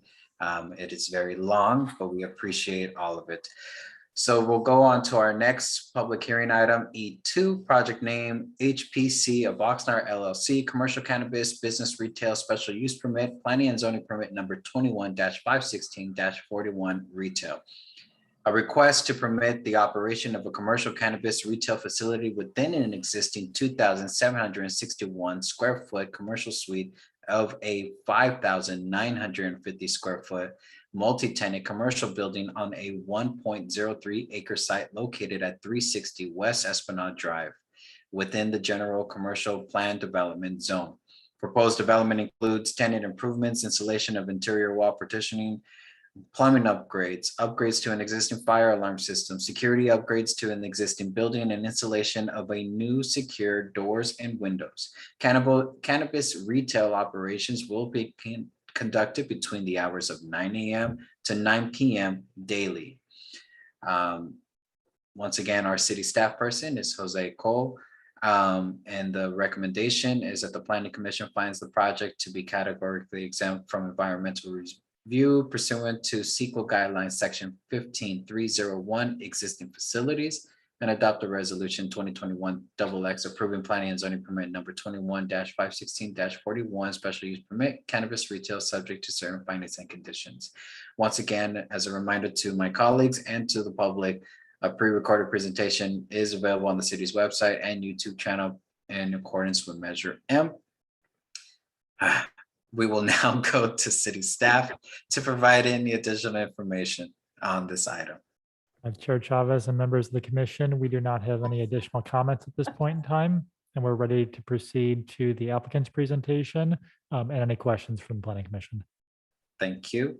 If there's no objection from the commission, we will turn to our applicant team so that they can be able to provide their presentation before we move into questions. Commissioner Nash. Thank you, Chair Chavez. I just want to ask staff if the Planning Commission is subject to the same 10 p.m. Rule as the City Council, and if we need to have a motion to extend the meeting.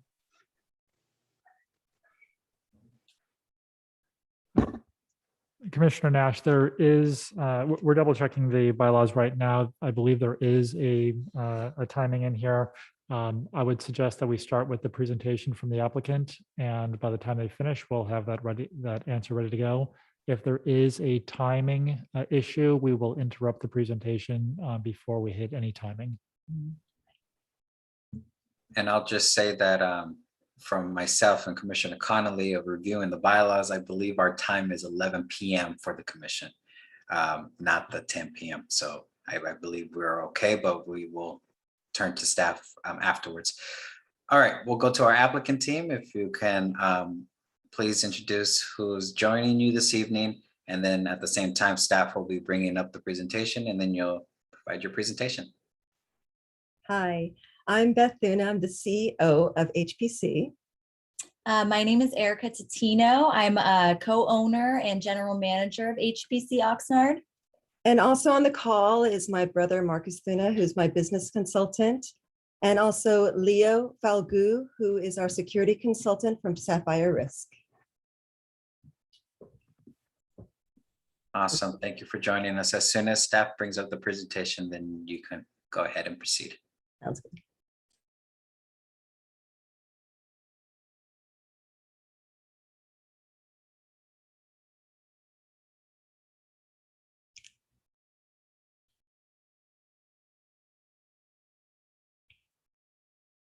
Thank you, Chair Chavez, esteemed commissioners, and city staff.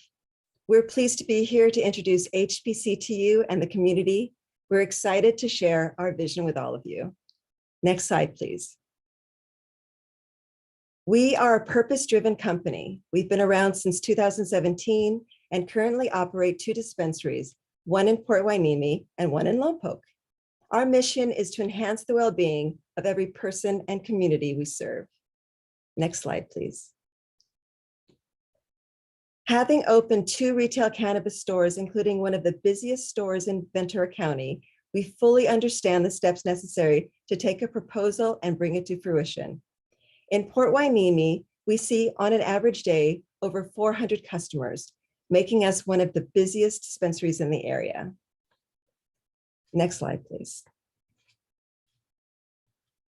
We are experienced operators with a track record to prove it, and supporting the amazing nonprofits in our beloved Oxnard and Port Hueneme communities is in our DNA. It's just who we are.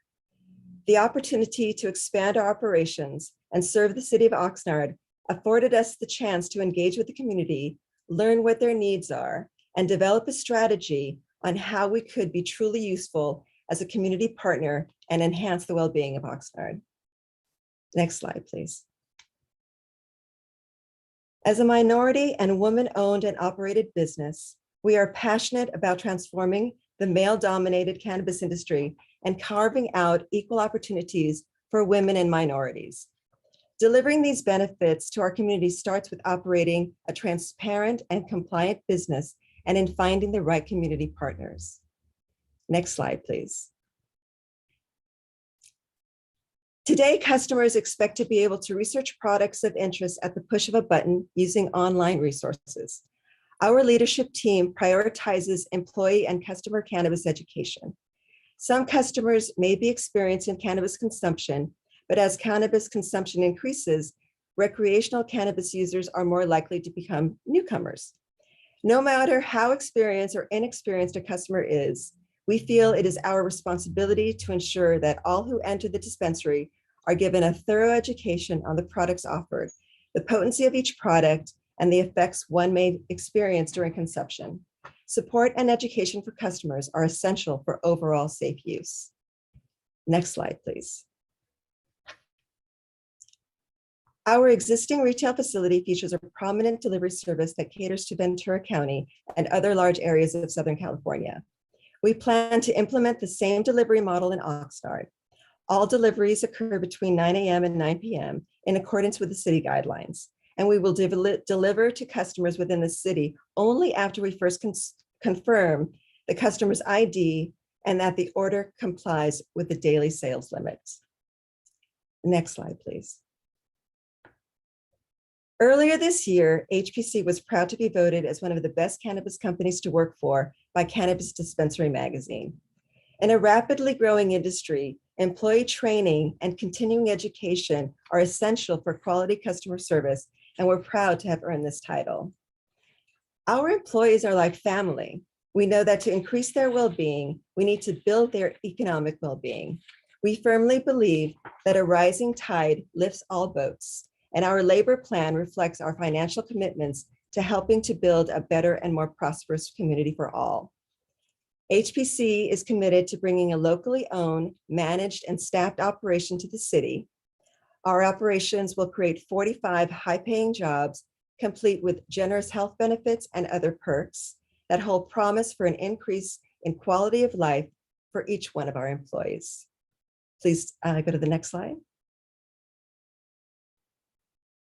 Our location is in North Oxnard behind the Esplanade Shopping Center. We're excited about the opportunity to locate at 360 West Esplanade in a building shared with Cottage Health in a unit which has not been occupied since construction finished in 2019. With two other tenants in this development and a shared parking lot of 36 parking spaces, we are aware of the parking limitations with our location and the complications which sharing a parking lot with a high volume outlet like Starbucks present. One answer is to provide our employees with off-site parking spaces through a parking space rental agreement from our good friends and neighbors at 310 West Esplanade, which is the building displayed on the slide and located less than 300 feet away from our location. We believe we'll make the best of this challenge. Recently, we've seen a significant shift from walk-in customers to online and curbside customers. In fact, according to a study by Jane Technologies, a provider of online menus to the cannabis industry, only 17% of legal cannabis sales were done online before the pandemic. However, during the pandemic, online sales reached as high as 52%. What this means for online order shoppers is they spend less time on the actual site. At HPC Port Hueneme, we've seen this trend firsthand. So much, in fact, that we have a dedicated online order counter with a full-time consultant to handle these orders exclusively. We also love when customers choose to bike to our facility, and HPC will assist cyclists by offering 6 secure bike parking spots and will also offer additional incentives to employees who choose to bike to work. The next slide, please. The unit at 360 West Esplanade is the perfect space to house our newest retail storefront. HPC's newest facility will encourage economic activity and improve safe, reliable access to medicinal and recreational cannabis to the residents of Oxnard. HPC has extensive experience designing not only functional, but also inviting and aesthetically pleasing cannabis retail facilities.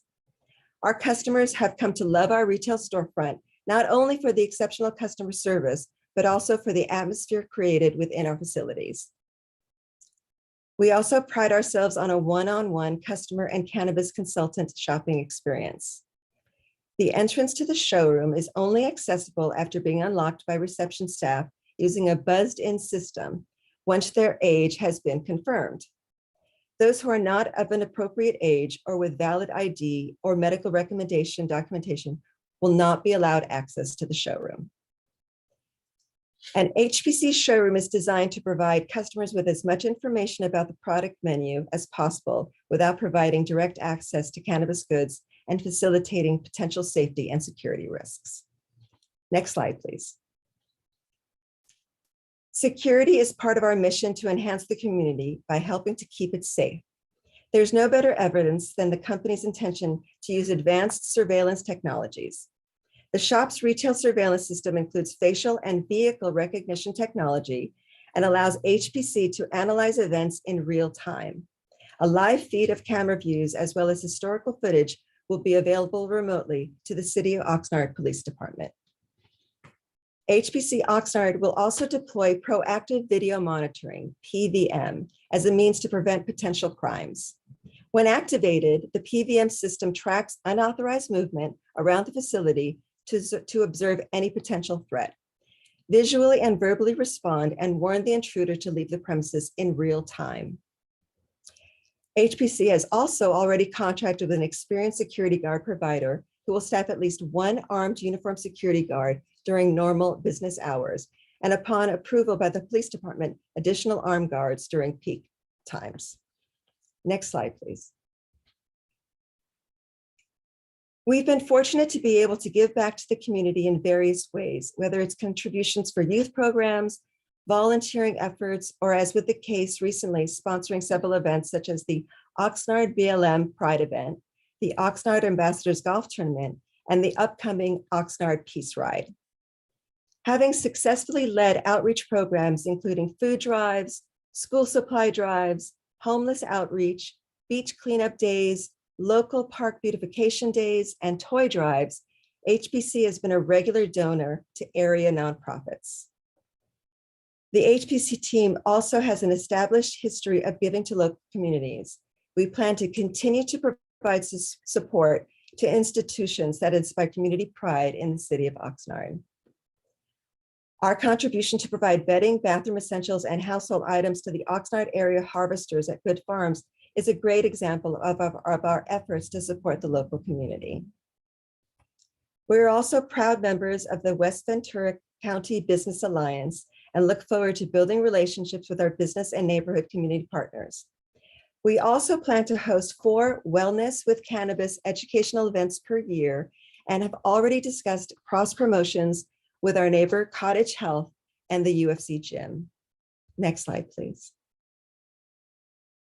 We want to thank the Commission for the opportunity to present HPC of Oxnard tonight, and also thank Jose Coyle, Kathleen Mallory, and Scott Swenson for their guidance during this process, and all of you for staying with us tonight. Thank you so much. Thank you, Ms. Luna. We got to thank you for sticking with us. That's true. I thank myself. We'll go to our commissioners if they have any questions for either staff or the applicant team. Again, please clearly indicate who you're referring your questions to. Commissioner Meyer. Thank you, Chair. For the applicant, just a same question I ask all applicants around the employee collective bargaining arrangement, whether you have an association with a union, what your plans are, or what your history also is in regard to supporting employees utilizing their rights in that regard.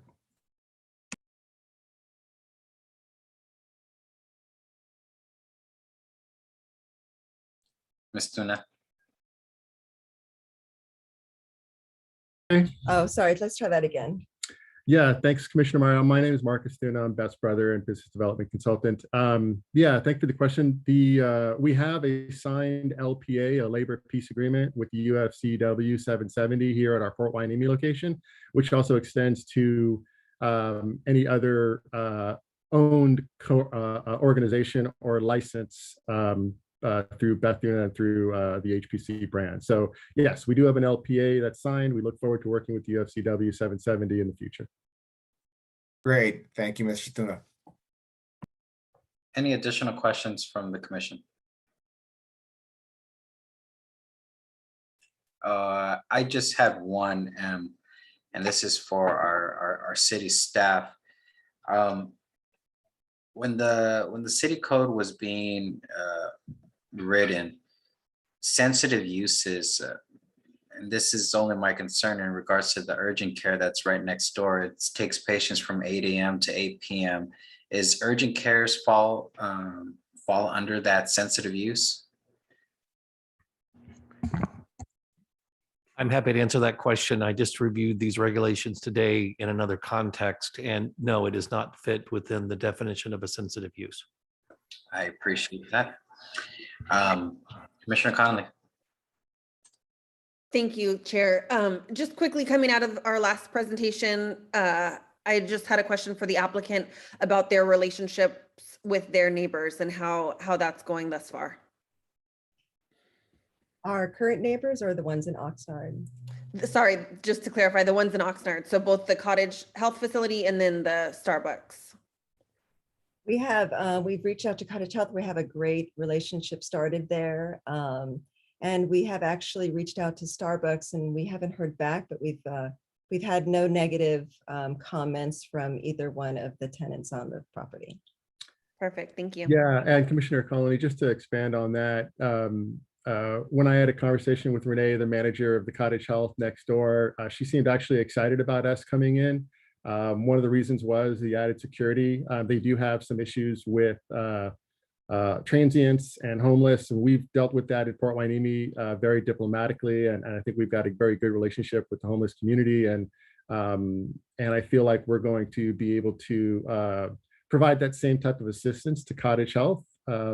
So we look forward to working together. And then as far as Starbucks, we did reach out, and also the Planning Commission notice has been out since early October. We haven't heard any negative comments back from Starbucks, and we look forward to working with them in the future. Perfect, thank you. Lastly, really quick, I'm not sure if an urgent care facility has, like if ambulances need to go there, if a patient would be then in need to go there to the emergency room, but has there been discussion about like ambulance access and stuff like that? Because I know visually I've been in that parking lot and I know that it's a little congested. Yeah, thanks, Commissioner Colley. We haven't seen or discussed any of that directly. I know that since we've opened the line of communications with Cottage Health Urgent Care, we've given them our email address and our contact information, and we do have one of our other co-owners, Sean Frank, a local Oxnard resident, is our community liaison, and he'll be able to interface directly with Cottage Health. But if you notice the parking lot, one of the things that customers do from Starbucks, for example, is they go in, they make that immediate right turn. There is usually access on kind of the south side of that entrance, and usually you can get back to like where the trash enclosures are. So I don't think that we'll have any issue with getting ambulatory access through that parking lot. Perfect, thank you so much. Thank you, Commissioner Conley. Any additional questions? I will just say, in regards to the deliveries, usually it's in the backside, but you can't really access the backside of the building, can you? No, thank you, Chair Chavez. No, we don't. We decided not to, propose a rear entrance at this facility. We felt like the two entrances at the front were going to be sufficient. So we do have an exclusive entrance for employees and vendors, and a separate entrance for customer access. And similar to our existing operations, where we've got delivery drivers kind of coming through the doors, up the elevator and up the stairwells, They will share the parking lot, but what we're going to do is we're going to have them park in our parking rental space agreement. When deliveries are prepared, they'll have a security consultant or team that'll transport the medicine to the vehicle with the driver. So the driver won't actually park in the parking lot until they're ready to accept the delivery and depart the facilities. Okay, so it's more of an idle situations for pickups and deliveries versus actually taking a dedicated space. Okay, that's good. Now that parking agreement, I apologize, the image is kind of small. That's the old fitness. Oh, I think you froze. Sorry, I lost you there. Yeah. We'll come back shortly. My back. I apologize. Even technology is saying that this is already too late. The location where the shared agreement for the parking, that's at the old fitness. I believe it was a 24-hour LA Fitness, a little further up, right? It's the facility right behind Food Lion there. It's with Barclay Risk Insurance right now. And we've agreed to just take some parking spaces more on like the west end of their parking lot nearest the fence and the railroad crossing there, because they do have tenants. They have new tenants coming in. So we're going to try to keep ourselves in the back end over there. But yeah, it's stretched right behind Food Lion. Now, in the event, and this might be a question for staff, because of the fact that this location is so small and tight with the number of parking spaces, in the event that that agreement cannot be renewed for you guys to have your employees park off site, what is the mitigation for the parking situation afterwards? And I see a hand up from our associate planner, Jose. Yes, Commissioner Chair Chavez. So in regards to that, the applicant's request to go ahead and lease spaces from somewhere else is completely optional for them to go ahead and do that. Right now, if they're to operate at the requested square footage for this retail facility and taking into effect the Starbucks drive-through facility and the cottage urgent care, the site was parked adequately to meet all three of these uses at the site. So they are compliant with that. At a later date, staff will be going ahead and seeing exactly sort of what parking is allowed to be leased off. And depending on what sort of hours of operation or sort of other components of off-street requirements for parking are, the city will be taking a closer look at that. But currently for your proposal, they're adequately parked for this shopping center at the square footage that they're proposing to you tonight. Sounds good. Thank you for that. All right, that concludes my questions. This seems pretty straightforward. Any additional questions from the commission? Seeing and hearing none, I will go ahead and open the public hearing portion for this item. Again, this item is F2 HPC of Oxnard LLC that is located in North Oxnard off of Vineyard. We'll be calling the speakers in the order that they submitted. And the first one being Nancy Lindholm.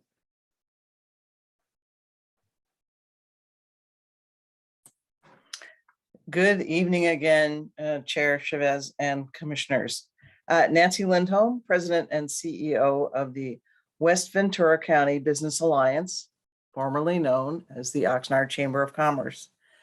I'm going to try to be really brief because it's late, but I did want to mention, as was the applicant did mention earlier, and is stated on their website, that HPC is on a mission to enhance the well-being of every person and community they serve. And I think that they've proven that, especially in Port Hueneme. And I'm looking forward to them doing that in Oxnard. They are certainly an experienced cannabis retailer and have a strong history of community engagement, including with the West Ventura County Business Alliance. As with the applicant that we dealt with earlier this evening, we believe they will be an asset to the community, and the location will be great in the Esplanade Shopping Center. And thank you for your consideration and for approving this applicant. Good evening. Thank you, Ms. Lindholm, for your comments and for the WVCBA's advocacy for businesses in the city. Our next speaker is Christina Zupko. Good evening. Here I am again. Thank you, Chair Chavez and commissioners. I'm here on behalf of Friends of Ormond Beach to ask you to grant HPC a license to operate its cannabis dispensary business in the city of Oxnard. I base my opinion on the 2 years that I have worked with the owner, Beth Thuna. Last week, I told you that I met Beth Thuna in 2019 when my organization, Friends of Ormond Beach, first began. I shared with you that Ms. Thuna made a large donation to the Ventura Audubon Society when I informed her of the theft of signs and fencing materials around Ormond Beach in Oxnard. Not yet invested in Oxnard as a business owner, Ms. Thuna was willing to help protect Oxnard's valuable resources, and that was 2 years ago. This week, I'm a little tired. This week, I want to share another significant contribution that Ms. Thuna made. This time, I want to focus on how she and her brother, Marcus Thuna,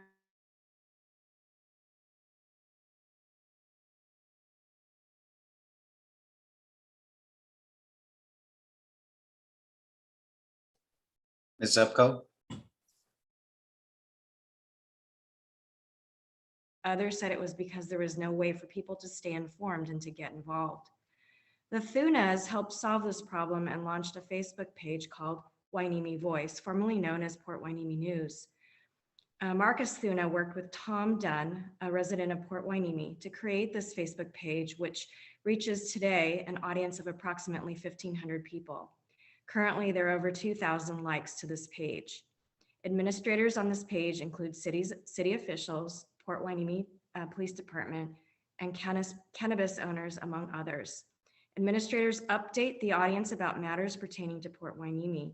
And after this page was created, the level of civic engagement and participation in Port Hueneme increased, and the relationship between city officials and residents improved significantly. Not long ago, Oxnard Voice, the city Facebook page to Hueneme Voice, was launched, and Marcus Thuna is an administrator for this Facebook page as well. I know that both Thunas value transparency and volunteerism, and will continue to look for ways that they can help improve communication in the city of Oxnard. I urge the Planning Committee to grant HPC a business license to operate in the city of Oxnard. 27 seconds left. Oxnard needs business owners like Thuna, Beth Thuna, and her brother who stand ready to help Oxnard promote the goals of the city. Again, this is another stand-up family, and I'm looking forward to seeing you approve their license this evening. Thank you very much for your time. Thank you, Ms. Zupko, for your comments. We'll go to our next speaker, Kevin Brennan.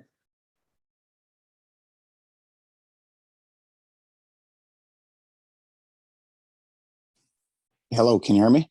Yes, you have 3 minutes. All right, cool. Let me just look at my note here. I'll just start by saying thank you for this opportunity to speak on behalf of HPC.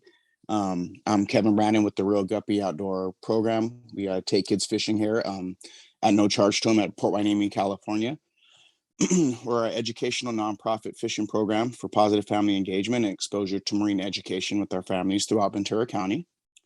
We serve at-risk youth, foster kids, and programs in the general public, offering free supplies and all the resources and equipment that they need. We've taken over 35 participants out in the last few years. What makes this possible is businesses that step up to help us with that, because we do it all for free. So I write this letter on behalf of for our program to endorse HBC and their efforts to expand. They have stepped up every year with a generous, heartfelt donation to accomplish our goals. Beth and Sandy and the rest of their staff are huge supporters in the community. We use the term community helping community to serve community, and that's exactly what this partnership has been.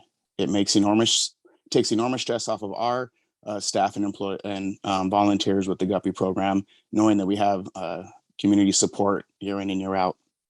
And HPC definitely does that. So I wrote that little letter up, but listening to the other presentations as well, just knowing that what you said about being a lifelong, from Oxnard, I'm the same way I feel about Port Hueneme. And, when the dispensaries first came here, we were all suspect on what that was going to be like, but it's been great, talk about bringing up commerce. I was on the board of directors for the Port Hueneme Chamber of Commerce, and I know what it's like for businesses to grow in our small little community. So I know that they help flourish businesses that are around them. And I see it when I drive up and down China Islands Boulevard. You could see the security up and down that little green mile there where the dispensaries, take care of it. So I'm just advocating the safety that comes with it. You don't see any crime in our city in those areas. There's a lot of blanketed security that's there that, just I'm a little nervous, sorry. But again, you just get to see, like, I see it, as being a lifelong resident of Port Hueneme, to see the support that HPC has given. They help out with Open Door Studios, I know as well, another nonprofit. They do beach cleanup. And again, I'm very active in my community. So to see, another 30 business step seconds up left. to help us, it's really cool, and again, lifelong Port Hueneme resident. And I could just see nothing but change that has come in a positive way from the dispensaries, but HPC steps up year in and year out. You see Beth in our community down at the beach. I mean, you see their faces, not just their symbol, you actually see their faces in the community. And for me, a guy that's always trying to push for community in the programs that I do, to see it, I know what it looks like. And HPC is definitely what it looks like. So I hope you grant them their application. Thank you. Thank you, Mr. Brandon, for your comments. And don't worry, I still get nervous, even though I've been doing this for some time now. We'll go to our next speaker, Chief Andrew Salinas.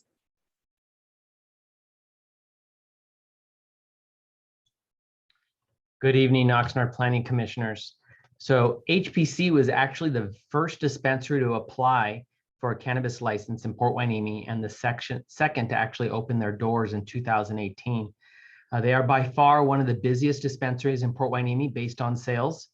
HPC has been the model for other dispensaries to follow since they opened on day one, as I commonly use HPC to give tours to other cities who are seeking to approve cannabis dispensaries in their respective jurisdictions. Because I keep track of this, they have one of the lowest employee turnover rates amongst our local dispensaries as well. Based on what I've seen, it's because they pay their employees well and they treat them right. So when we started our responsible cannabis certification program in Port Hueneme, they were also one of the first dispensaries to get their entire staff certified.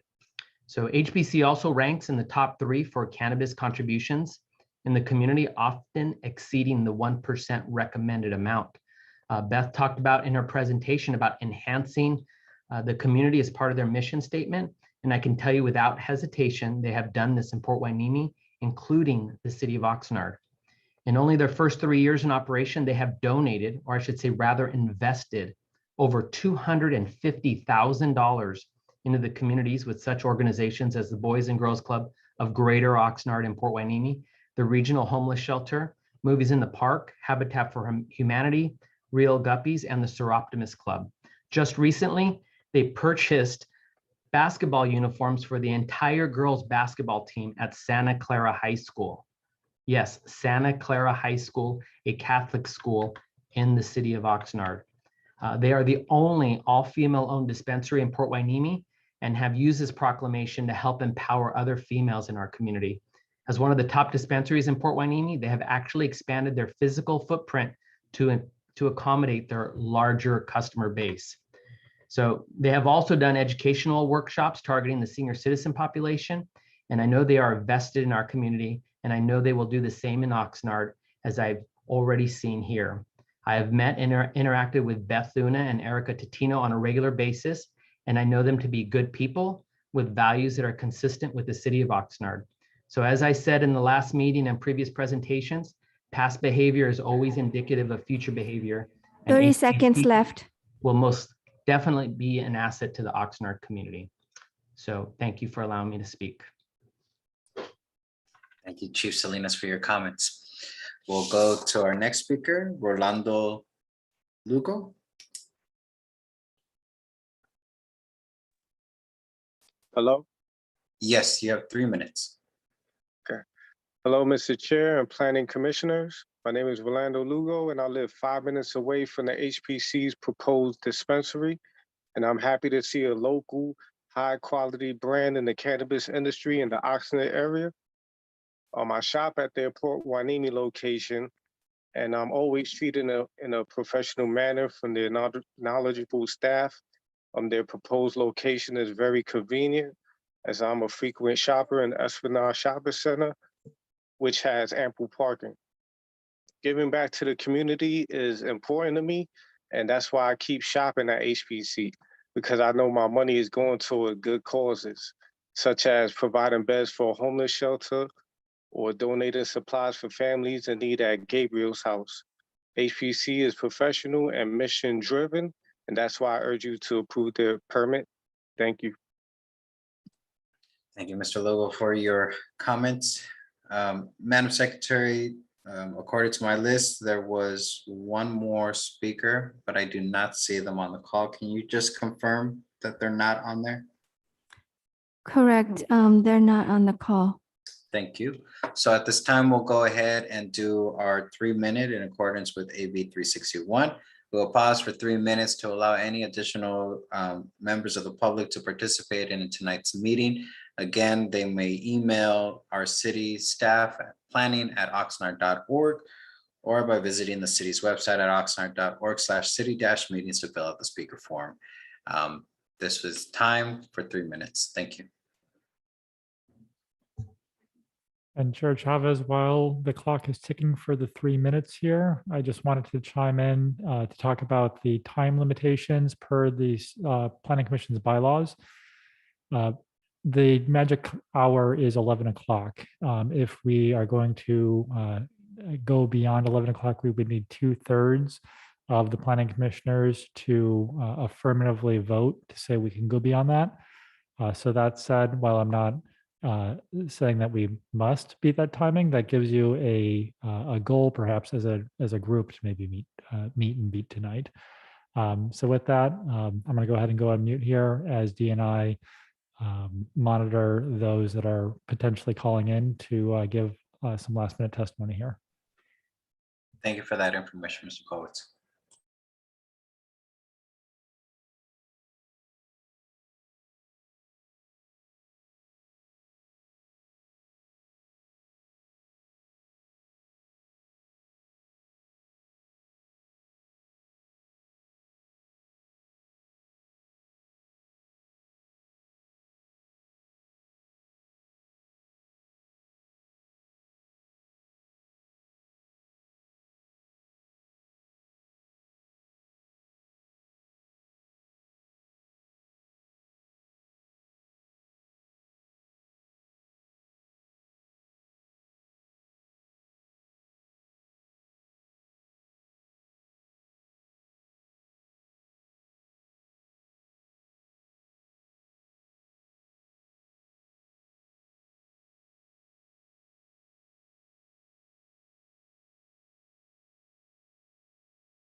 And Chair Chavez, members of the commission, as of right now, we don't have anyone who has signed up to speak, and we'll have Dee give the final word in about 10 seconds.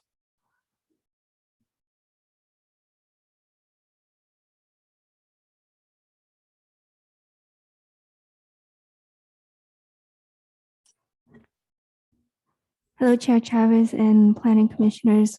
It's been 3 minutes and I have not received any new public comments, Speaker. Thank you for that, Madam Secretary. At this time, we'll go to our commissioners. If they have But, oh, I'm sorry, I forgot what we were doing. We'll go to staff for any final comments that they may have on this presentation, and then we'll go to our applicant. Chair Chavez and members of the commission, staff does not have any additional comments to provide. Thank you. We'll go to our applicant team if they have any additional comments to provide. Thank you, Chair Chavez and the commissioners. I just wanted to say that, again, it was a pleasure to present our project to you. And we're also so extremely touched by the community comments as well. When we say that we love to help people, it's really true. And we are really excited to be part of the Oxnard community and bringing HPC to Oxnard. So thank you. Thank you for your comments. Commissioners, we'll now move into deliberation. Any deliberations on this item?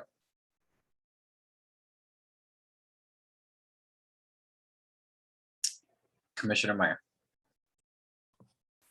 Thank you, Chair. I definitely am supportive of this application. I'm glad to see, especially with the somewhat limited parking situation, that the applicant has a strong delivery system and delivery business, because I think that will help with supporting the viability of the business. But definitely from what's been shared, the presentation, the plans, the staff report, this looks like another very strong applicant, and their history of success in Port Hueneme is also very encouraging, as with some of our previous applicants. So I am in support of this application. Thank you. Thank you, Commissioner Meyer, for your comments. Commissioner Dr. Lopez. Thank you. And I'd be remiss if I didn't thank staff once again. Each one of these applications, putting it all together is certainly, laborious. And at this hour, don't want to miss the opportunity to acknowledge the great time, work, and effort. It's quite refreshing. Your presentation was quite refreshing, especially after the much longer one that we had before you. And I have to say that as one commissioner, I very much appreciate that this is a woman-owned local company that has had tremendous success. I think it speaks volumes when you have your customers and members of the community call to testify, to speak on your behalf, to advocate for the business that you're trying to grow. And certainly it also doesn't fall lightly that you have a chief of police who in many respects is a leader in helping cities to bring businesses in a safe and certainly professional manner. And then again, of course, not to mention also the support from the business community and the former chamber and New Alliance here in the West County. So I'd be remiss if I said this to every other candidate. I believe you are the fifth now of 13 that we will be reviewing.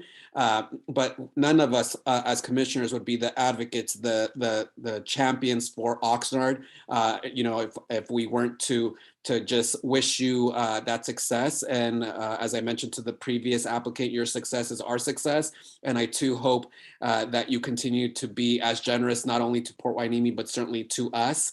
We are a larger city, and so I hope that support is proportionate, and certainly once again, just wish you the best. And I too am prepared to support the application. So thank you all for bearing with us at this late hour. Thank you, Commissioner Dr. Lopez, for your comments. Commissioner Nash. Thank you, Chair Chavez. And echoing what Dr. Lopez said, I want to extend my deepest appreciation to Chief Salinas for his strong advocacy for these dispensaries that operate in both his city and hopefully in Oxnard. His words carry great weight, at least with me. That's all. Thank you. Thank you. Any additional comments? I'll just add is that as Commissioner Dr. Lopez mentioned, it is great to see a women-owned business really breaking those barriers, because I think your business is doing a lot better than maybe even some of the male-led businesses. So it is great to see that it is a huge benefit to the city of Port Hueneme, that you are the model for the city. And hopefully when you come to the city of Oxnard, you'll be our model over here. But as already mentioned, it is very hard to gain one of those spots. And you clearly pass all of the requirements of our city to be able to gain one of those spots. So clearly you're already leading in that front. I hear all these great things about supporting the employees, and as our chief of Port Hueneme, mentioned, a very low employee turnover rate. So clearly something is occurring in our cannabis industry that is positive on the workforce. I made the comment before, and I think I might have to really take in consideration of changing careers, because clearly something is going really, really well over here.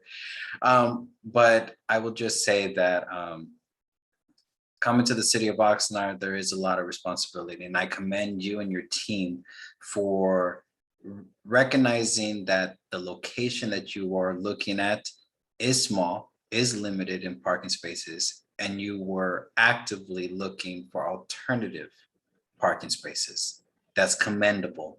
That you were able to identify a problem and then come up with a solution, which only reinforces good things coming from the business. As Commissioner Dr. Lopez and Commissioner Nash mentioned, recommendations and comments from Port Hueneme Police Chief Andrew Salinas, West Ventura County Business Alliance, the newly formed, CEO and President Nancy Lindholm, to be able to have their support behind your business speaks extreme volumes, as they both represent our communities and are both leaders in our communities. So I commend you for that. And with that, I will look to the commission for a motion on this item. I'll go ahead and move the item for approval. Commissioner Dr. Lopez. Is there a second? Oh, I was going to second, yeah. Second, okay. So it's been moved and second to approve staff's recommendation to find the project to be categorically exempt from environmental review pursuant to California Environmental Quality Act Guidelines, Section 15301, existing facilities, and adopt the resolution 2021-XX approving planning and zoning permit number 21-516-41, special use permit cannabis retail, subject to certain findings and conditions. Is there any deliberation on that motion? Seeing and hearing none, Madam Secretary, if we can have the roll call, please. Chair Chavez, Aye. Commissioner Lopez, Aye. Commissioner Connolly, Yes. Commissioner Meyer, Yes. Commissioner Nash, Aye. Commissioner Sanchez. Yes. Motion passes. Thank you and congratulations, Ms. Duna. And again, as Dr. Lopez mentioned, bigger city, just saying. Thank you. Thank you. All right, so we'll go ahead and proceed with our next item. Study sessions and reports, nothing's listed.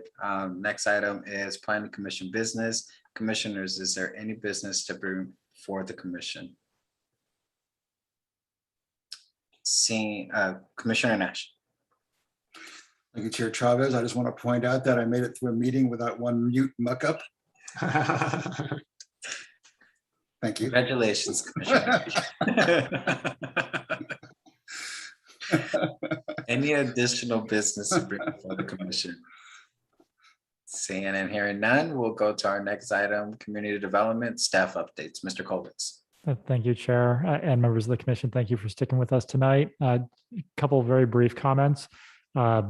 So we've now approved a total of 6 retail cannabis special use permits. We have another couple coming at your next meeting. We look forward to bringing those to you, and hopefully we stay on the approval roll, because that's the recommendations that we're coming at you with. The other announcements that I made at the last meeting are the same for this one. October is National Community Planning Month. The City Council, as we're looking forward to their October 19th meeting, they'll be reviewing ordinance amendments, second readings related to the housing element, as well as our firearm ordinances. So we're looking forward to wrapping those up. And then looking a little bit into the future, November 17th, LAFCO is going to be hopefully reviewing the Rio Urbana annexation date on that particular date. And without any further ado, thank you for taking this time to be with us tonight for this special meeting. And we look forward to seeing you a little bit over a week from now on the 21st for another Planning Commission hearing. So thank you. Thank you, Mr. Colwitz. And again, all the commissioners already said it, but we appreciate staff's hard work and sticking with us throughout the night. And we continue to recognize the month of October as the planning recognition. Since there is no further business before the commission, and if there's no objection to adjourning, we will be adjourning to our next meeting, which is Thursday, October 21st, 2021 at 6 p.m. As always, commissioners, thank you for all your hard work. Thank you, staff, for your hard work. Thank you to the public for their participation. Everyone stay safe. Thank you and have a good night. Good night, everyone. Thank you. Y'all take care. Good night.